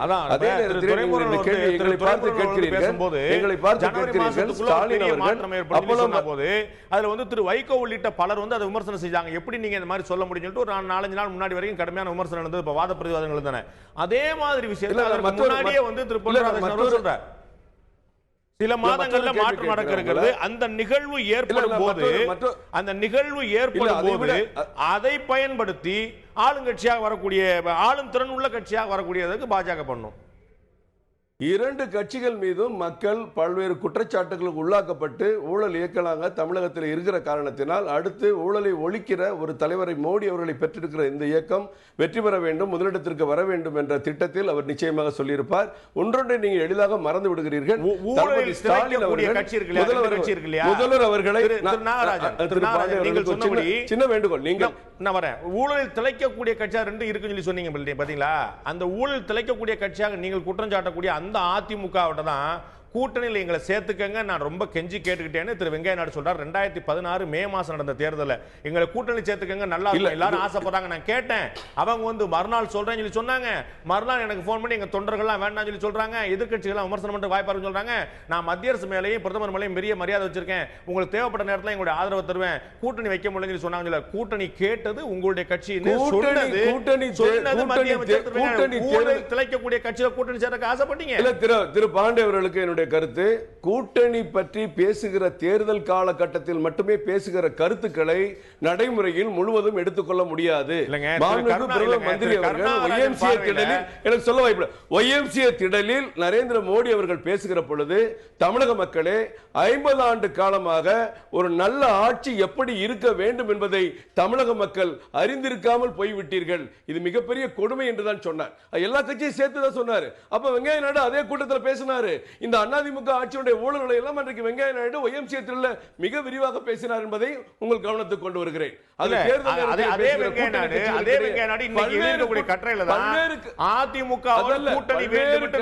விரும்பி கேட்டேன்னு சொல்றாரு. இல்ல, பல்வேறு கட்சிகள் தமிழகத்திலே இன்றைக்கு இருக்கிற கூட்டணி நாளைக்கு இருப்பதில்லை, நாளைக்கு இருக்கிற கூட்டணி நாளை மறுநாள் இருப்பதில்லை. அதே நேரத்தில் விமர்சிக்கப்பட வேண்டிய நேரத்தில் விமர்சிக்கக்கூடிய கட்சி தான் பாஜக. கூட்டணி நேரத்தில் பேசியதை மட்டும் எடுத்துக்கொண்டால் எந்த கட்சியுமே நடைமுறை கொள்கையிலிருந்து மாறுபட்டு தான் இருக்கும். அதை கணக்கில் எடுத்துக்கொள்ளக்கூடாது. நீங்கள் முதலில் கேட்ட ஒரு கேள்விக்கு நான் தெளிவான ஒரு பதிலை சொல்கிறேன். ஸ்டாலின் அவர்கள் அப்போலோ மருத்துவமனையிலே கடந்த மறைந்த முதல்வர் அவர்களை பார்த்துவிட்டு வெளியே வந்து பேட்டி கொடுக்கிறார். விரைவாக பூரண நலன் பெற்று அவர்கள் இல்லத்திற்கு வர வேண்டும் என்று வாழ்த்துகிறேன் என்று சொல்லிவிட்டு போனார். அதற்கு 2 தினங்களுக்கு பிறகு நடைபெற்ற ஒரு செயல்வீரர் கூட்டத்திலே துரைமுருகன் அவர்கள் பேசுகிறார், இன்னும் ஒரே ஆண்டில் திமுக ஆட்சி மலரப் போகிறது, நீங்கள் தயாராக இருங்கள் என்று சொல்கிறார். இதற்கு என்ன அர்த்தம் திரு பாண்டே அவர்களே? திரு பொன்ராதாகிருஷ்ணன் அவர்கள் பேசினது கேட்கிறேன். திரு பொன்ராதாகிருஷ்ணன் அவர்கள் பேசினது என்ன அர்த்தம்? அதே அர்த்தம் தானே. வந்து அவர் வந்து என்ன சொல்றாரு? திரு பொன்ராதாகிருஷ்ணன் அவர்கள் அவங்க அதே அப்போலோல வந்து பார்த்தார், அதே அவர் வந்து அவங்களுடைய ஆறுதலை தெரிவித்தார், நம்பிக்கை தெரிவித்தார். அவர் வந்து தொண்டர்கள் மத்தியில் பேசும்போது அந்த அந்த நிகழப்போகக்கூடிய மாற்றத்தை நாம் பயன்படுத்தி நீங்க சொன்னது அவங்க சொல்லியிருக்காங்க கிடையாது. நாங்க சொன்னது எய்ம்ஸ் மருத்துவர்களை அனுப்பி அவர்கள் விரைவில் குணமாக வேண்டும் என்று சொல்லி திரு வெங்கையா நாயுடு அவர்கள் உட்பட அமித்ஷா உட்பட மத்திய அமைச்சர்கள் அடிக்கடி சந்தித்து மருத்துவர் குழுவை அனுப்பி அவர்களை மிகவும் விரைவாக பூரண நலம் பெற வைப்பதற்கு என்னெல்லாம் முயற்சிக்க வேண்டுமோ அவ்வளவு முயற்சி எடுத்ததுதான் பாரதிய ஜனதா கட்சி. பாரதிய ஜனதா கட்சி குறுக்கு வழியிலே செயல்படுவதற்கோ குறுக்கு வழியிலே திட்டமிடுவதற்கோ தெரியாத ஒரு இயக்கம். நேர்மையான வழியிலே மட்டும்தான் மக்களை கொண்டு செல்ல வேண்டும் என்று தெளிவான ஒரு இயக்கம். நீங்க நினைப்பது போல மற்ற கட்சிகளுக்கு எங்களுக்கு நிறைய வித்தியாசம் இருக்கிறது, ஏதோ இங்கேதான் தமிழகத்திலே தான் புதிதாக முளைக்க வேண்டும் என்ற ஒரு இயக்கம் அது அல்ல. இந்த இந்தியாவை ஆண்டு கொண்டிருக்கிற இயக்கம். பல்வேறு மாநிலங்கள், மெஜாரிட்டி மாநிலங்களில் பாரதிய ஜனதா கட்சி ஆட்சி நடைபெற்றுக் கொண்டிருக்கிற சூழ்நிலையில் இப்படி ஒரு குறுக்கு வழி திட்டம் எங்களுக்கு தேவையில்லை. அது நான் முதலில் சொன்ன நீங்களே புரிந்து கொண்டிருப்பீர்கள். அவர்களுக்கு பொருத்த வேண்டுமானால் அது பொருத்தமாக இருக்கும், நிச்சயமா எங்களுக்கு இல்லை என்று தெரிவித்துக் கொள்கிறேன். அதாவது நான் அந்த தோழருக்கு வந்து நான் மறுப்புக்காக சொல்லலை, பொதுவாக சொல்கிறேன். கண்ணாடி வீட்டில் இருந்துக்கிட்டு கல்லெறிகிற மாதிரி பாஜக மேலேயும் வியாபம் போன்ற ஊழல் குற்றச்சாட்டுகள் இருக்குது. அதனால் இவங்க ஒன்றும் புனிதவான்களும் கிடையாது, நாங்கள்லாம் ஒன்றும் ஊழல்லையும் ஒன்றும் இல்லை. நான் எதுக்கு சொல்கிறேன்னா எல்லாம் ஒண்ணுக்குள்ள ஒண்ணு இருக்கும். எதுக்கு அப்படி சொல்லி வெளியே போய் உரலை அடிச்ச கதை கிராமத்துல ஒரு பழமொழி சொல்லுவாங்க. அதிமுக பொறுத்தளவுல இன்னைக்கு சொல்ல கேட்டுங்க, அனைத்து இந்திய அண்ணா திமுகவை பொறுத்தளவுல யார் இந்த எதிர்கட்சிகள் இன்னைக்கு ஆட்சிக்கு இது இன்னும் ஒரு 6 மாசத்துல வருது, அடுத்த வருஷத்துல வருதுன்னு சொல்லலாம். இதெல்லாம் யார் வேணாலும் சொல்லலாம். இந்த யானையை தடவி பார்த்துட்டு வாழை தடவி பார்த்துட்டு இது தொடப்ப மாதிரி தான் யானை, காலை தடவி பார்த்துட்டு தூணு மாதிரி தான் யானை, தும்பிக்கையை தடவி பார்த்துட்டு தூணு மாதிரி தான் யானை அப்படின்லாம் சொன்ன மாதிரி இன்றைக்கு அவரவர்களுடைய விருப்பத்துக்கு ஏற்ற மாதிரி சொல்லலாம். ஆனால் யானை என்பது அது அல்ல, இவர்கள் சொல்வதல்ல. யானை என்றைக்கும் யானை தான். அனைத்து இந்திய அண்ணா திமுக என்பது இந்த தமிழகத்தை அம்மாவுடைய அந்த ஆணைப்படி, ஏன்னா அவங்க இருக்கும்போதே எங்களை பயிற்றுவிச்சிருக்கிறாங்க. எப்படி பயிற்றுவிச்சிருக்கிறாங்க? ஒவ்வொரு துறைவாரியாக கூட்டம் நடக்கும்போதெல்லாம் பார்த்தீங்கன்னாக்கா அந்த துறை மூத்த அமைச்சர்கள் 4 பேர் இருப்பார்கள், அந்த துறையினுடைய அமைச்சர் இருப்பார், அதிகாரிகளாக இருப்பாங்க. அப்படியெல்லாம் விவாதம் பண்ணுவாங்க. அங்கே கோட்டையில் மட்டும் இல்லை, வீட்டுக்கு என்ன பண்ணுவாங்க, மாலை நேரத்தில் அழைச்சி பாய்ஸ் தோட்டத்தில் அழைச்சி அமைச்சர்களை வச்சு என்னென்ன பிரச்சனை எப்படி அப்படிலாம் எங்கள் அம்மா எங்களுக்கு பயிற்சி கொடுத்துறாங்க, எங்கள் அமைச்சர்களுக்கு பயிற்சி கொடுத்துக்கிறாங்க. அதனால அந்த அரிச்சுவடி பாடத்தை நாங்கள் தெளிவாக படிச்சிருக்கிறதுனால இந்த தமிழ் எங்களுக்கு சரளமாக வரும். இந்த ஆட்சி நடத்துறது எங்களுக்கு அம்மா வழிகாட்டுவார், புரட்சி தலைவர் வழிகாட்டுவார். மற்ற மாநிலங்கள் பற்றி பேசினார். அருணாச்சல பிரதேசத்தில் குறுக்கோளியில் தான் ஆட்சியை படித்தாங்க. அது எல்லாருக்கும் ஆப்வியஸாக தெரியும். அந்த மாதிரி அவங்களுக்கு பழக்கமே இல்லை அப்படின்னு சொல்றாரு. இன்னொன்று, இப்போ ஜம்மு காஷ்மீரில் 2 முரண்பட்ட ஒரு கூட்டணியில் தான் இருக்காங்க. பிடிபியும் இவங்களும் முரண்பட்ட கூட்டணி. அதனால் எல்லா கட்சிக்கும் இருக்கிற ஒரு சாதாரண ஒரு இதுதான், நாங்கள் எல்லா மாநிலத்தையும் ஆட்சியை பிடிக்கணும், மத்தியில் ஆட்சி பிடிக்கணும் அப்படிங்கிறது. அதனால் அவர் நாங்கள் ரொம்ப நேர்மையான கட்சி, நாங்கள் அந்த மாதிரி தவறுகள் செய்ய மாட்டோம் அப்படின்னு சொல்றது ஏற்பக்கூடியதா இல்லை. திரு மாலன் அவர்கள்ட்ட நான் கேட்க விரும்புகிற விஷயம், சசிகலாவுக்கு அடுத்து இருக்கக்கூடிய ரோல், அவர்களுக்கு இருக்கக்கூடிய பொறுப்பு, அவர்கள் நடத்தி செல்லக்கூடிய வாய்ப்பு, இதற்கு கட்சியிலும் பொதுமக்கள் மக்கத்தில் ஒரு எந்த மாதிரியான ஏற்பு இருக்கும் அப்படிங்கிறது. அவங்க கிட்டத்தட்ட 30 வருஷமா ஜெயலலிதா கூட இருந்திருக்கிறாங்க. ஸோ முடிவெடுக்கக்கூடிய திறனில் அவங்க எப்படிப்பட்டவங்கிறது இனிமே தான் காலம் தான் பதில் சொல்லுவோம். நம்ம ஹரிகரன் குறிப்பிட்டது போல அவங்க எப்படி பேசுவாங்க அப்படின்னு கூட யாருக்கும் தெரியாது. அவங்களுடைய மென்மையான குரலா, கண்டன குரலா, சுருக்கமாக பேசுவாங்களா, அத்தாரிட்டியாக பேசுவாங்களா அப்படின்னு யாருக்குமே அது தெரியாது. ஒரு நிழலாக பின்னாடி மட்டும் இருந்தாங்க. இனிமே அவங்க ஒருவேளை லைம்லைட்டுக்கு வந்தாங்க, நேரடியான பொறுப்புக்கு கட்சியிலையோ ஆட்சியிலேயோ வந்தாங்க அப்படின்னா அவங்க முடிவெடுக்கக்கூடிய திறன், அவங்களுக்கான பொதுமக்கள் ஏற்பு எப்படி இருக்கும்? பொதுமக்களுக்கான ஏற்பு எப்படி இருக்கும் என்பது இப்போ சொல்ல முடியாது. ஏன்னா அவங்க பொதுமக்களோட இது வரைக்கும் அவங்க எந்த கருத்தையும் பகிர்ந்து கொண்டதில்லை, பேசியதில்லை. அவர்களுடைய நீங்கள் சொல்வதை மாதிரி அவர்களுடைய குரல் என்ன என்று கூட மக்களுக்கு தெரியாது. பொதுமக்களுக்கு தெரிந்ததெல்லாம் இவர் ஜெயலலிதாவுடைய தோழி, அவருக்கு மிகவும் வேண்டப்பட்டவர், அவருடைய நிழல் போன்று அவர் செல்கிற இடங்களுக்கெல்லாம் கூட செல்கிறவர் என்று தான் அவங்களுக்கு தெரியும். அவரை ஜனங்கள் பார்த்திருக்கிறார்கள், ஆனால் அவரை பற்றி அவங்களுக்கு எதுவும் தெரியாது. ஏதோ திரையில் பார்க்கிற ஒரு முகம் மாதிரி தான் அவங்களுக்கு பட் அந்த ஜெயலலிதாவுடைய டிசிஷன் மேக்கிங்ல எல்லாம் இவங்க கூட இருந்திருப்பாங்கல்ல.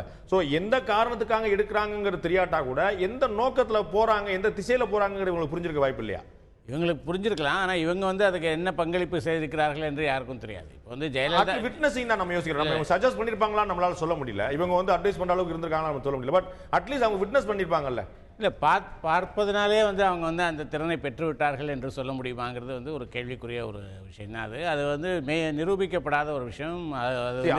அதிமுக தொண்டர்களை பொறுத்த அளவுக்கு இல்லை, அதில் சில விஷயங்கள் என்னன்னா, ஜெயலலிதா சசிகலா அப்படின்னு சொல்லும் போது அம்மா சின்னம்மான்னு அவங்க ஒரு தீர்மானமான கருத்தில் இருக்காங்க. ஸோ அப்படி ஒரு கேரக்டர் அவங்க இருக்கிறதோ, தோட்டத்தில் இருக்கிறதோ, ஆட்சியில் அவங்களுக்கு தேவையான விஷயங்களை அவங்க கட்சிக்காரங்க மூலமா தகவல் சொல்றதோ, இதுல எதுவுமே செகண்ட் தாட்டாவே அவங்களுக்கு இருந்த விஷயம் இல்லை. அவங்களுக்கு எல்லாமே புரிந்து கொண்டு கட்சியை பொறுத்த வரைக்கும் பிரச்சனை இருக்காது. கட்சியை பொறுத்த வரைக்கும் ஏன்னா மறைமுகமாக அவர்கள் தான் கட்சியை நடத்துகிறார்கள் என்று ஊடகங்கள் எழுதுகின்றன. பரவலாக மக்கள்கிட்ட அது மாதிரியான ஒரு பேச்சு இருக்கு, அந்த மாதிரியான ஒரு எண்ணம் இருக்கு. அது ஒருவேளை உண்மையாக கூட இருக்கலாம். கட்சியில சசிகலாவை முழுமையா ஏற்கிறதுல கட்சியில ஒரு பாகுபாடு இருக்காதுன்னு நினைக்கிறீங்க? கட்சியில ஒன்றும் பிரச்சனை இருக்காது. புதுச்சேரியில நாராயணசாமிக்கு எதிராக போட்டியிட்ட திரு இவர் ஓம் சக்தி சேகர் இதுக்கு முன்னாடி சட்டமன்ற உறுப்பினராக இருந்தவர். பொதுச் செயலாளர்னு வேற யாருமே வந்துடக்கூடாது, உங்களுக்கு அப்படி ஆசை இருந்தா நீங்க தலைவர் ஆயிக்கங்க, இல்லாட்டி வேற ஏதாவது செயல்துறை ஏதாவது புதுசாக கண்டுபிடிங்க. பொதுச் செயலாளர்னா நிரந்தர பொதுச்செயலாளர் ஒருத்தர் தான். நாங்க எல்லாரும் வாய் நிறைய 100 முறை சொல்லியிருக்கோம், அதனால வேற யாரும் வரக்கூடாதுன்னு சொல்றாரு. திரு அன்பழகன் அவர்கள் சட்டமன்ற உறுப்பினர், மாநில பொறுப்பில் இருக்கிறவர், அவர் சொல்றாரு இல்ல சசிகலா அவர்கள் வந்தா நாங்க ஏத்துக்கிடுவோம், ஏன்னா அவங்க எல்லாமே 30 வருஷமா கூட வந்திருக்காங்க, அவங்க எல்லாரும் தெரியும், எங்களுக்கு அவங்க சரி யார் வந்தாலும் சரி எங்களுக்கு மாற்றலாம். சோ ஒரு ஸ்பிளிட், ஒரு கருத்து முரண்பாடு. அது ஒரு சென்டிமெண்ட் காரணமாக சொல்றாரு. இப்போ திராவிட கழகத்திலிருந்து பிரிந்து திமுக உருவான போது அண்ணா சொன்னாரு எங்களுடைய தலைவர் பெரியார் தான், அதனால எங்க திமுகவுக்கு தலைவர் கிடையாது, பொதுச் செயலாளர் தான் என்று சொல்லி தான் அவர் ஆரம்பிச்சாரு. ஆனா இப்போ திமுகவுக்கு தலைவர் இருக்காங்கல்ல, இப்போ அது எப்படி அந்த மாற்றம் நடந்தது? அதனால் அதை போல் அவங்க ஒரு சென்டிமெண்ட் காரணமாக அவங்க சொல்லியிருக்கலாம். ஆனால் நடைமுறை என்று வருகிற போது வேறு மாற்றங்கள் அது வரும். அதனால் கட்சிக்குள்ளே ஒரு பெரிய எதிர்ப்பு இருக்காது. அப்படி இருந்தாலும் அது ஏதாவது ஒரு சின்ன ஒரு மர்மராக, ஒரு முணுமுணுப்பாக ஏதாவது ஒரு மூலையில் இருக்கலாமே தவிர பெரிய எதிர்ப்பு இருக்காது. ஆனால் மக்களிடம் அவரை இப்போ சசிகலாவை பற்றி மக்களிடம் என்ன பிம்பம் இருக்கிறது, அவர்களை பற்றி என்ன கருத்து இருக்கிறது, என்ன பார்வை இருக்கிறது என்று பார்த்தா அவங்க கூடவே போயிட்டு இருந்தவங்க, அவங்க கூடவே இருந்திருக்காங்க. அதை தவிர அவங்களுக்கு வேறு எதுவும் தெரியாது. அவங்க என்ன மாதிரி முடிவெடுப்பார்கள் என்று தெரியாது. அவர்களை பற்றி எதிர்மறையான பிம்பங்கள் ஊடகங்களில் பேசப்படுகிறது.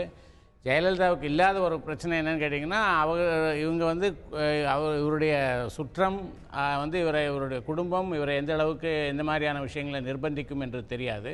ஜெயலலிதாவுக்கு வந்து அந்த மாதிரியான ஒரு நிர்பந்தங்கள் வந்தபோது இவங்களே வேண்டாம் வெளியே போங்கன்னு சொன்னவங்க வந்து உங்கள் குடும்பம் வந்து தலையிடுகிறது என்று சொன்னால் நீங்களே இருக்க வேண்டாம், நீங்களே போங்க என்று சொல்லி அனுப்பிச்சிட்டு 100 நாள் கழித்து மீண்டும் அவங்க திரும்பி வந்து ஒரு அறிக்கை, ஒரு கடிதம் கொடுத்து எனக்கும் இந்த மாதிரி நடக்குது என்று தெரியாது, நான் இனிமேல் இந்த குடும்பத்துக்கும் எனக்கும் சம்பந்தம் இல்லை. அவ சசிகலா அவர்கள் மேல ஜெயலலிதா வச்சிருந்த நம்பிக்கை வந்து சந்தேகத்துக்கு அப்பாற்பட்டது. ஆனால் அவங்க வச்சிருக்கக்கூடிய நம்பிக்கை வந்து சந்தேகத்துக்கு அப்பாற்பட்டது. அது வந்து அவர்களுடைய தனிப்பட்ட முடிவுன்னு சொல்லி பார்க்கலாம். ஆனா வெகு மக்கள்கிட்ட அது எப்படி போகுங்கிறத இல்லை, அதான் நான் என்ன சொல்றேன், அவங்க வந்து அந்த ஜெயலலிதா வந்து மற்றவர்களுடைய இன்ஃப்ளூயன்ஸுக்கு ஆட்படாதவர்களாக அவங்க இருந்தாங்க. இவங்க அந்த மாதிரி இருப்பாங்களாங்கிற ஒரு கேள்வி வந்து மக்கள்கிட்ட இருக்குது. அதை தான் நான் சொல்ல வரேன். அந்த கேள்வி வருகிற போது இவர்களை வந்து முழுமையாக ஏற்றுக்கொள்வார்களா என்ற ஒரு கேள்வி இருக்குது. ஏன்னா இப்போ திமுகவில் வந்து ஒரு காலகட்டத்தில் அது நிராகரிக்கப்பட்டதற்கு காரணமே அது ஒரு குடும்பத்தினுடைய ஆட்சியாக ஆகிவிட்டது, அது வந்து நமக்கு சரியாக இருக்காது என்று சொல்லி தான் மக்கள் வந்து அதை வந்து நிராகரித்தாங்க. உங்களுக்கு நினைவு இருக்கும், அவங்க வந்து சட்டமன்றத்தில் 3வது இடத்திற்கு வந்தாங்க. எதிர்க்கட்சியாக குற்றச்சாட்டு அதிமுக மேல முன்னாடி வந்தது இல்லைன்றீங்களா? இல்லை, அந்த மாதிரி அதிமுக மேலே, அதிமுக என்றால் மக்களை பொறுத்த வரைக்கும் அவங்க ஜெயலலிதா தான். ஊடகங்கள் சொல்லியிருக்கலாம், ஆனால் மக்கள் வந்து அந்த ஊடகங்களுடைய வாதங்களை ஏற்றுக்கொள்ளலை. இனிமேல் வந்து அப்படி ஏற்றுக்கொள்வார்களா என்பது சந்தேகத்துக்குரியது. ஏன்னா மிக நெருக்கமாக இருந்தவர்கள் அவங்க வந்துட்டு, அதாவது குடும்பத்துக்கும் அவங்களுக்கும் மிக நெருக்கமாக இருந்தவர்கள். அன்றைக்கு இந்த இறுதி ஊர்வலத்தின் போது நம்ம பார்க்கிறோம், யாரெல்லாம் வந்து வீட்டுக்குள் வரக்கூடாது, யாரெல்லாம் கட்சிக்கு சம்பந்தம் இல்லை, அவர்களோட தொடர்பு வைத்துக் கொள்ளக்கூடாது என்று சொன்னார்களோ அவர்கள் வந்து அந்த அவர்களுடைய திருவுடல் கடத்தியிருக்க இடத்துல வந்து அதுக்கு மிக அருகில் வந்து பக்கத்தில் வந்து நின்று கொண்டிருக்கிறார்கள். அங்கிருந்து வரக்கூடிய தலைவர்களுக்கு வந்து அவர்கள் அறிமுகப்படுத்த அவர்களை நம்ம ஊரில் சாதாரணமாக சொல்லுவாங்க, கல்யாணத்துலேயும் கர்மாதிலையும் யாருனாலும் வரணும், அதுக்கு கூட போகாமல் இருந்தால் என்ன அர்த்தம் நம்ம ஊரில் சொல்லுவாங்க. பரம எதிர்க்கட்சியாக இருக்கக்கூடிய திராவிட முன்னேற்ற கழகத்துடைய தலைவர் வந்து இரங்கல் செய்தி அனுப்புறாரு, திமுகவுடைய பொருளாளர் எதிர்க்கட்சி தலைவர் நேர வந்து அஞ்சலி செலுத்துறாரு, கனிமொழி வந்து அஞ்சலி செலுத்துறாங்க. எல்லாம் அப்போ கனிமொழி வந்துட்டாங்க, ஸ்டாலின் வந்துட்டாங்க, அதை பாகுபாடு பார்க்க முடியுமா? பகையாடினாலும் உறவாடினாலும் தள்ளி வச்சிருந்தாலும் செலுத்தினாலும் இந்த சந்தர்ப்பம் திருமணமும் மரணமும் இந்த மாதிரி போன்ற சந்தர்ப்பங்கள்ல வந்து யாருனாலும் வரக்கூடியதானே சந்தேகம் ஏற்படுமா இல்லையா? அதான் நான் சொல்றேன். நீங்க சொல்வதற்கு ஸ்டாலின் அவர்கள் வந்த போது ஜெயலலிதா இல்லாம இருக்காங்க, அதிமுக கைப்பற்ற திமுக முயற்சி பண்ணு யோசிப்பாங்களா? இல்ல, அவங்க அங்கே நிக்கலையா? பிரதமர் வந்த போது வந்து வெங்காய நடு கால 6:30 மணில இருந்து ராத்திரி 7 மணி இருந்தாரு. பாஜக வந்து அதிமுக, அதனால தானே இந்த கேள்வி வருது. அவர் சொன்ன கருத்துனால வருது, அவர் வந்து வரல, அவர் சொன்ன கருத்துனால இல்ல. அது கருத்து ரெண்டாவது. முதல்ல அவருடைய நாள் பூரா அங்கே இருந்தது, அதற்கு பிறகு எல்லா தலைவர்களும் வந்து பார்ப்பது. பாரதிய ஜனதா வந்து ஒரு மோடி வந்து இவர்கிட்ட விடைபெறுகிற போது திரு பன்னீர்செல்வம் அவர்கள்ட்ட அவர் சொல்வது வந்து எந்த பிரச்சனையானாலும் எதுவானாலும் நாங்கள் உங்களிடம் இருக்கிறோம் என்று சொல்லிவிட்டு போறாரு. அப்போ வந்து இந்த மாதிரியான இந்த ஆறுதல்லாம் ஒரு வழக்கமா யாரும் ஒரு துக்கத்தில் இருக்கிறவங்கள்ட்ட போய் எதுனாலும் என்னை கூப்பிடுங்க நான் இருக்கேன்னு சொல்லி சொல்றது யாருனாலும் சொல்றாங்க. இனிமே நான் உங்க பிள்ளையா இருக்கிறேன், நான் இனிமே உங்க தம்பியா இருக்கிறேன், எல்லாருமே சாதாரண சொல்ல முடிச்சுங்க. அப்ப வந்து எல்லாரும் அப்படி சொல்லல. ஸ்டாலின் சொன்னாரா? ஸ்டாலின் சொன்னாரா? இல்ல ஓபிஎஸ் நீங்க வைக்கிற வாதம் எனக்கு வந்து எப்படின்னு புரியல. எனக்கு ஸ்டாலின் வந்து ஓபிஎஸ் ஒரு பிரச்சனை இல்ல, ஏதா இருந்தாலும் கோபாலபுரத்துல வந்து பேசுங்க சொல்லுவாங்க. இல்ல, நாங்க இருக்கோம் பாத்துக்கிறோம் அப்படின்னு சொல்லலாம்ல. அவர் கையை பிடிச்சு ஆறுல படுத்து தானே போனார், ரெண்டு கையும் பிடிச்சு ஆறுல படுத்து தானே போனார். சட்டமன்றத்துல அவங்களுடைய ஒத்துழைப்பு தேவைப்படத்தானே செய்யுது. அவங்களுடைய ஒத்துழைப்பு ஆதரவா மாறாது. திமுகவுடைய ஒத்துழைப்பு என்பது சபை நடத்த உதவுமே தவிர அதிமுகவுக்கு ஆதரவாக மாறாது. ஒத்துழைப்பு என்பது ஆதரவாக மாறாது. பின்ன இல்ல, இப்போ வந்து இப்போ நீங்க வந்து அப்போ இதெல்லாம் தானே வந்து பாஜக மீது சந்தேகம் ஏற்படுவதற்கான அடிப்படை காரணமாக இதெல்லாம் தான் இருக்கு. திரு கருணாராஜன் இன்டர் பண்ண கருணா குறுக்கிட பண்ணீங்க இல்ல, என்ன சந்தேகம்னு கேட்கிறேன். எனக்கு அவருக்கு மாலன் சாருக்கு என்ன சந்தேகம் பாஜக மேல? மாலன் சாருக்கு பாஜக மீது மாலன் சாருக்கு ஒன்றும் சந்தேகம் இல்ல. உங்களுடைய கட்சியுடைய மாநில தலைவர் வந்து உங்களுடைய கட்சியுடைய மாநில தலைவர் வந்து நாங்க புறவாசல் வழியாக நாங்க எந்த முயற்சியும் நாங்க மேற்கொள்ள மாட்டோம் அதிமுக அணுகிறதுக்கு சொல்லி சொன்னாங்க. அப்ப அணுக மாட்டோம் சொல்லி சொல்லும் போது அணுகுறாங்களோ அப்படிங்கிற ஒரு பேச்சு வந்துருல. நாங்க ஆப்பிரிக்கால ஆட்சியை பிடிக்க மாட்டோம் சொல்ல மாட்டோம்ல. ஏங்க அருணாச்சல பிரதேசத்தில் நடக்காது வெங்கைய நாயுடு அவர்கள் இல்ல, என்னுடைய கேள்வி அதான். எனக்கு வந்து அவரே சொல்லியிருக்காரு என்னன்னா மறைந்த முதல்வர் அவர்கள், அதாவது திரு பன்னீர்செல்வம் அவர்களையோ அல்லது திருமதி சசிகலா அவர்களையோ ஒரு முகப்பாக ஒரு முன்னால் நிறுத்தி அவர்களுக்கு பின்னால் இருந்து பாஜக ஆட்சி செய்யுமா, ஒரு ரூல் பை ப்ராக்ஸி என்பது நடக்குமா என்ற கேள்வி எனக்கு அந்த சந்தேகம் வந்து எனக்கு இருக்கிறது. இல்ல, நிச்சயமாக அப்படி நடக்க வேண்டிய தேவையில்லை. அதிமுக இன்றைக்கு இல்ல இன்னைக்கு இல்ல அப்படி இல்லைங்க. நீங்க அதுக்காக அதிமுக தோல்ல ஏறிதான் நாங்க பிஜேபி ஆட்சிக்கு வரணுங்கிற அவசியம் எங்களுக்கு கிடையாது. அதே மாதிரி அதிமுகவும் நேற்று தொடங்கப்பட்டு இன்றைக்கு வந்து ஆட்சி கிடையாது. எத்தனை ஆண்டுகள் இங்க ஆட்சி நடத்திட்டு இருக்காங்க? 50 ஆண்டுகள் பாதி ஆண்டுகள் நடத்திட்டு இருக்க ஒரு இயக்கம் தான். அவங்களுக்கும் தனியா ஒரு கட்சி நடத்துறது, ஆட்சி நடத்துறது எப்படின்னு தெரியும். அதே நேரத்தில் பிரதமர் அவர்கள் திரு மாண்புமிகு முதல்வர் அவர்களை தட்டி கொடுத்து கவலைப்படாதீர்கள், நாங்கள் இருக்கிறோம் என்று சொன்னால், உங்கள் தமிழகத்திற்கு எந்த ஒரு பிரச்சனை என்றாலும் நாங்கள் உதவி செய்வோம். மத்திய அரசுங்கிற முறையிலும் பிரதமர் என்ற முறையிலும் உங்கள் மக்களுக்கு எந்த பாதுகாப்பு பிரச்சனை எல்லா பிரச்சனைங்க, சமூக உதவிகள் எத்தனையோ திட்டங்கள் இருக்கு. இன்னைக்கு கொடுக்கிற இலவச அரிசி எல்லாமே செய்யணும். ஏன் நீங்க ஒரு இறந்த ஒருத்தர் மறைந்த வீட்டுல வந்து ஒருத்தருக்கு ஆறுதல் சொல்வதை கூட அரசியலாக பார்க்கிற அளவுக்கு அரசியல்வாதிகள் அரசியல் தான் செய்வாங்க, வேற எதை செய்வாங்க? அரசியல்வாதிகள் வந்து ஆன்மீகம் பேசுவாங்களா? இல்ல நீங்க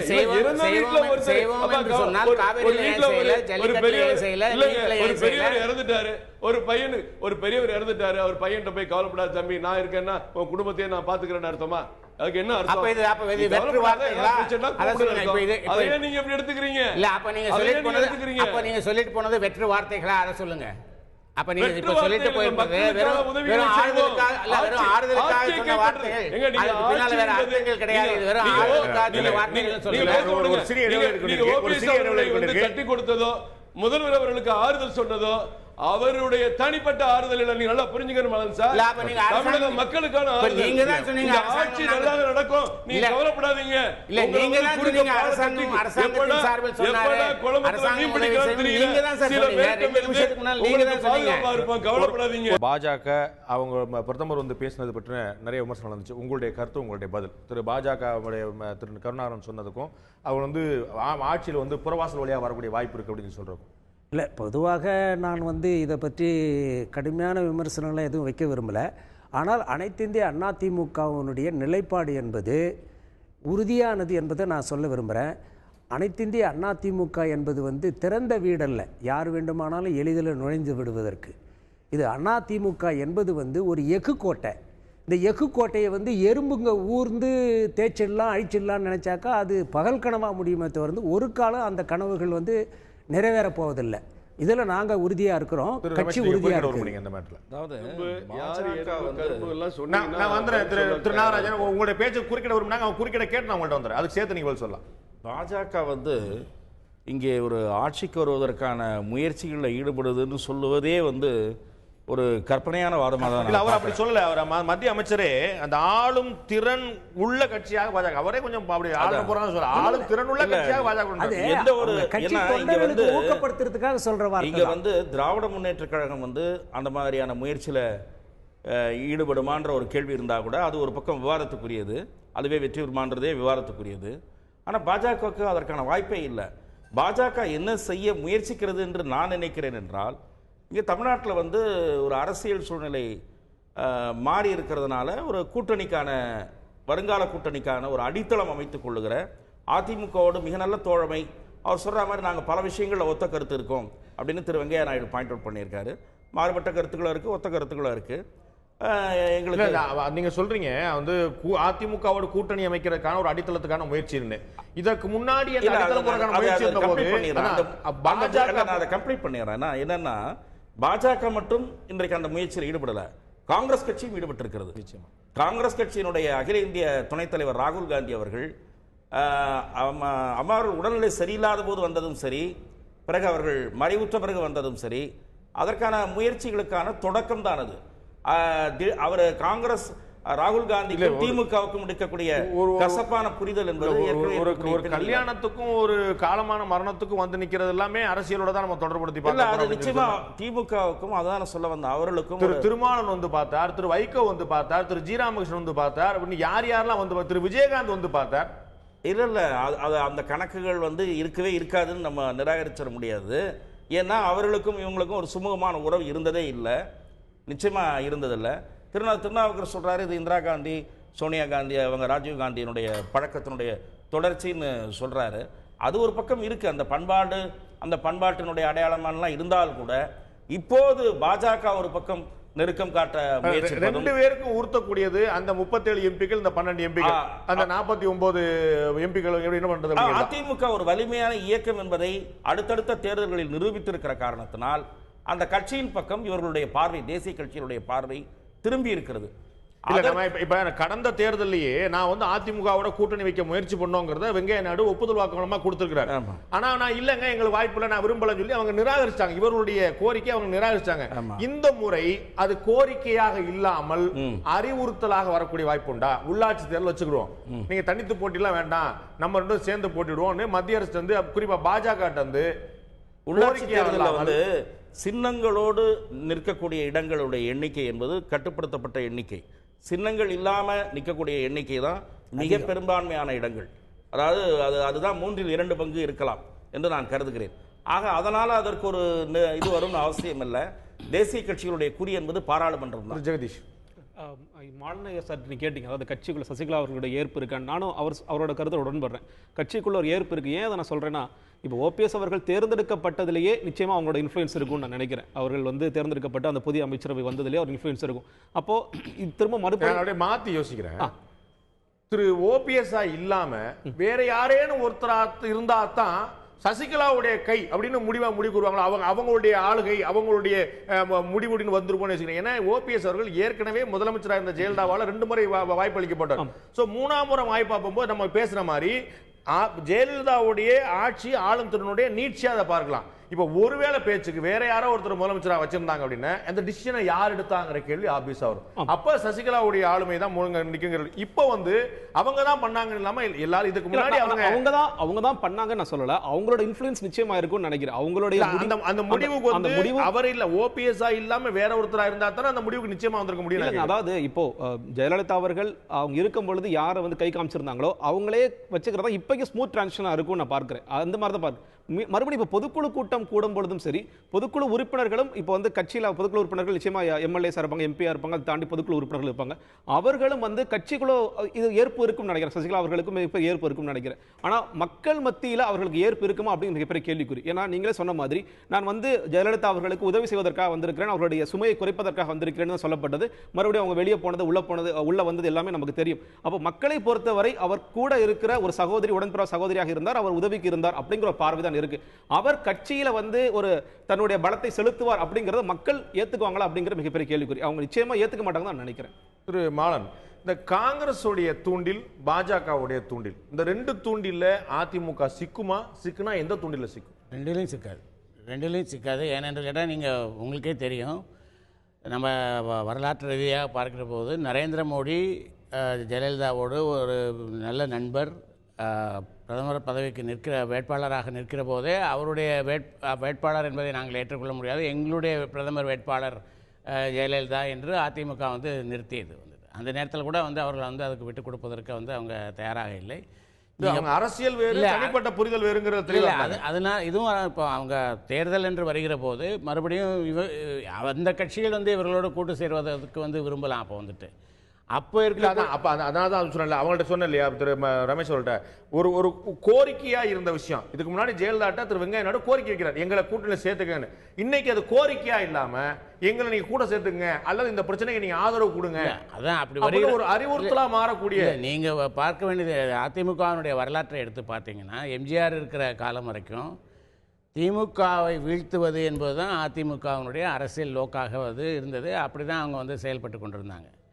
ஆனால் ஜெயலலிதா தலைமைக்கு வந்து அதுவும் கடைசியில் முதல் ஆரம்ப காலகட்டங்களையும் திமுகவை வீழ்த்துவது என்பது தான் அவர்களுடைய இலக்காக வந்து செயல்பட்டு, கடந்த தேர்தலில் வந்து அவங்க என்ன செய்தாங்கன்னா, எங்களுக்கு நாங்கள் தேசிய அளவில் எங்களுக்கு ஒரு ஸ்டேச்சர் உண்டு, எங்களுக்கு தேசிய அளவில் நாங்கள் ஒரு இடம் பெறுவோம், நாங்கள் தேசிய அளவில் ஒரு முக்கியமான ஒரு கட்சியாக மாறுவோம், நாங்கள் எங்களுடைய பிரதமர் வேட்பாளர் என்று ஒருவரை அறிவிப்போம் என்று அவங்க வந்து அதற்கு மாறினாங்க.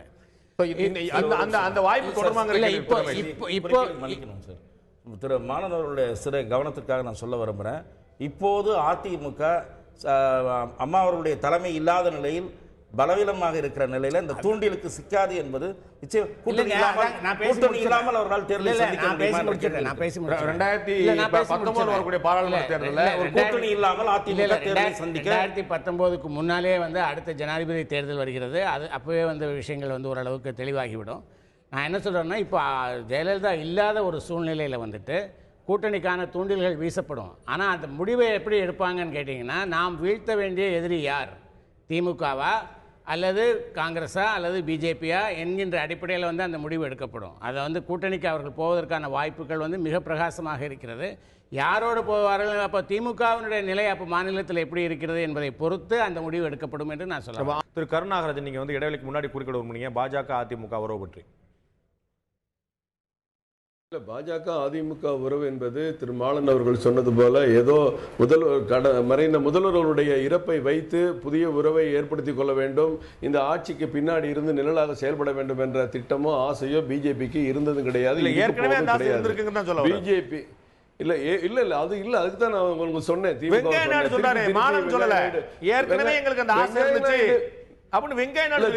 திருப்பி நான் இல்லை, நான் அதைத்தான் திரு பாண்டே அவர்கள் சொல்லிக் கொள்கிறேன். ஏன் சுப்பிரமணிய சாமியும் கூட தான் சொன்னார், பிஜேபியும் திமுகவும் கூட்டணி சேர்றதுக்கு வாய்ப்பு இருக்குன்னு ஒரு பிரச்சாரத்தை உண்டு பண்ணாரு. அதை பத்தி பத்திரிகையில் எழுதினேன்.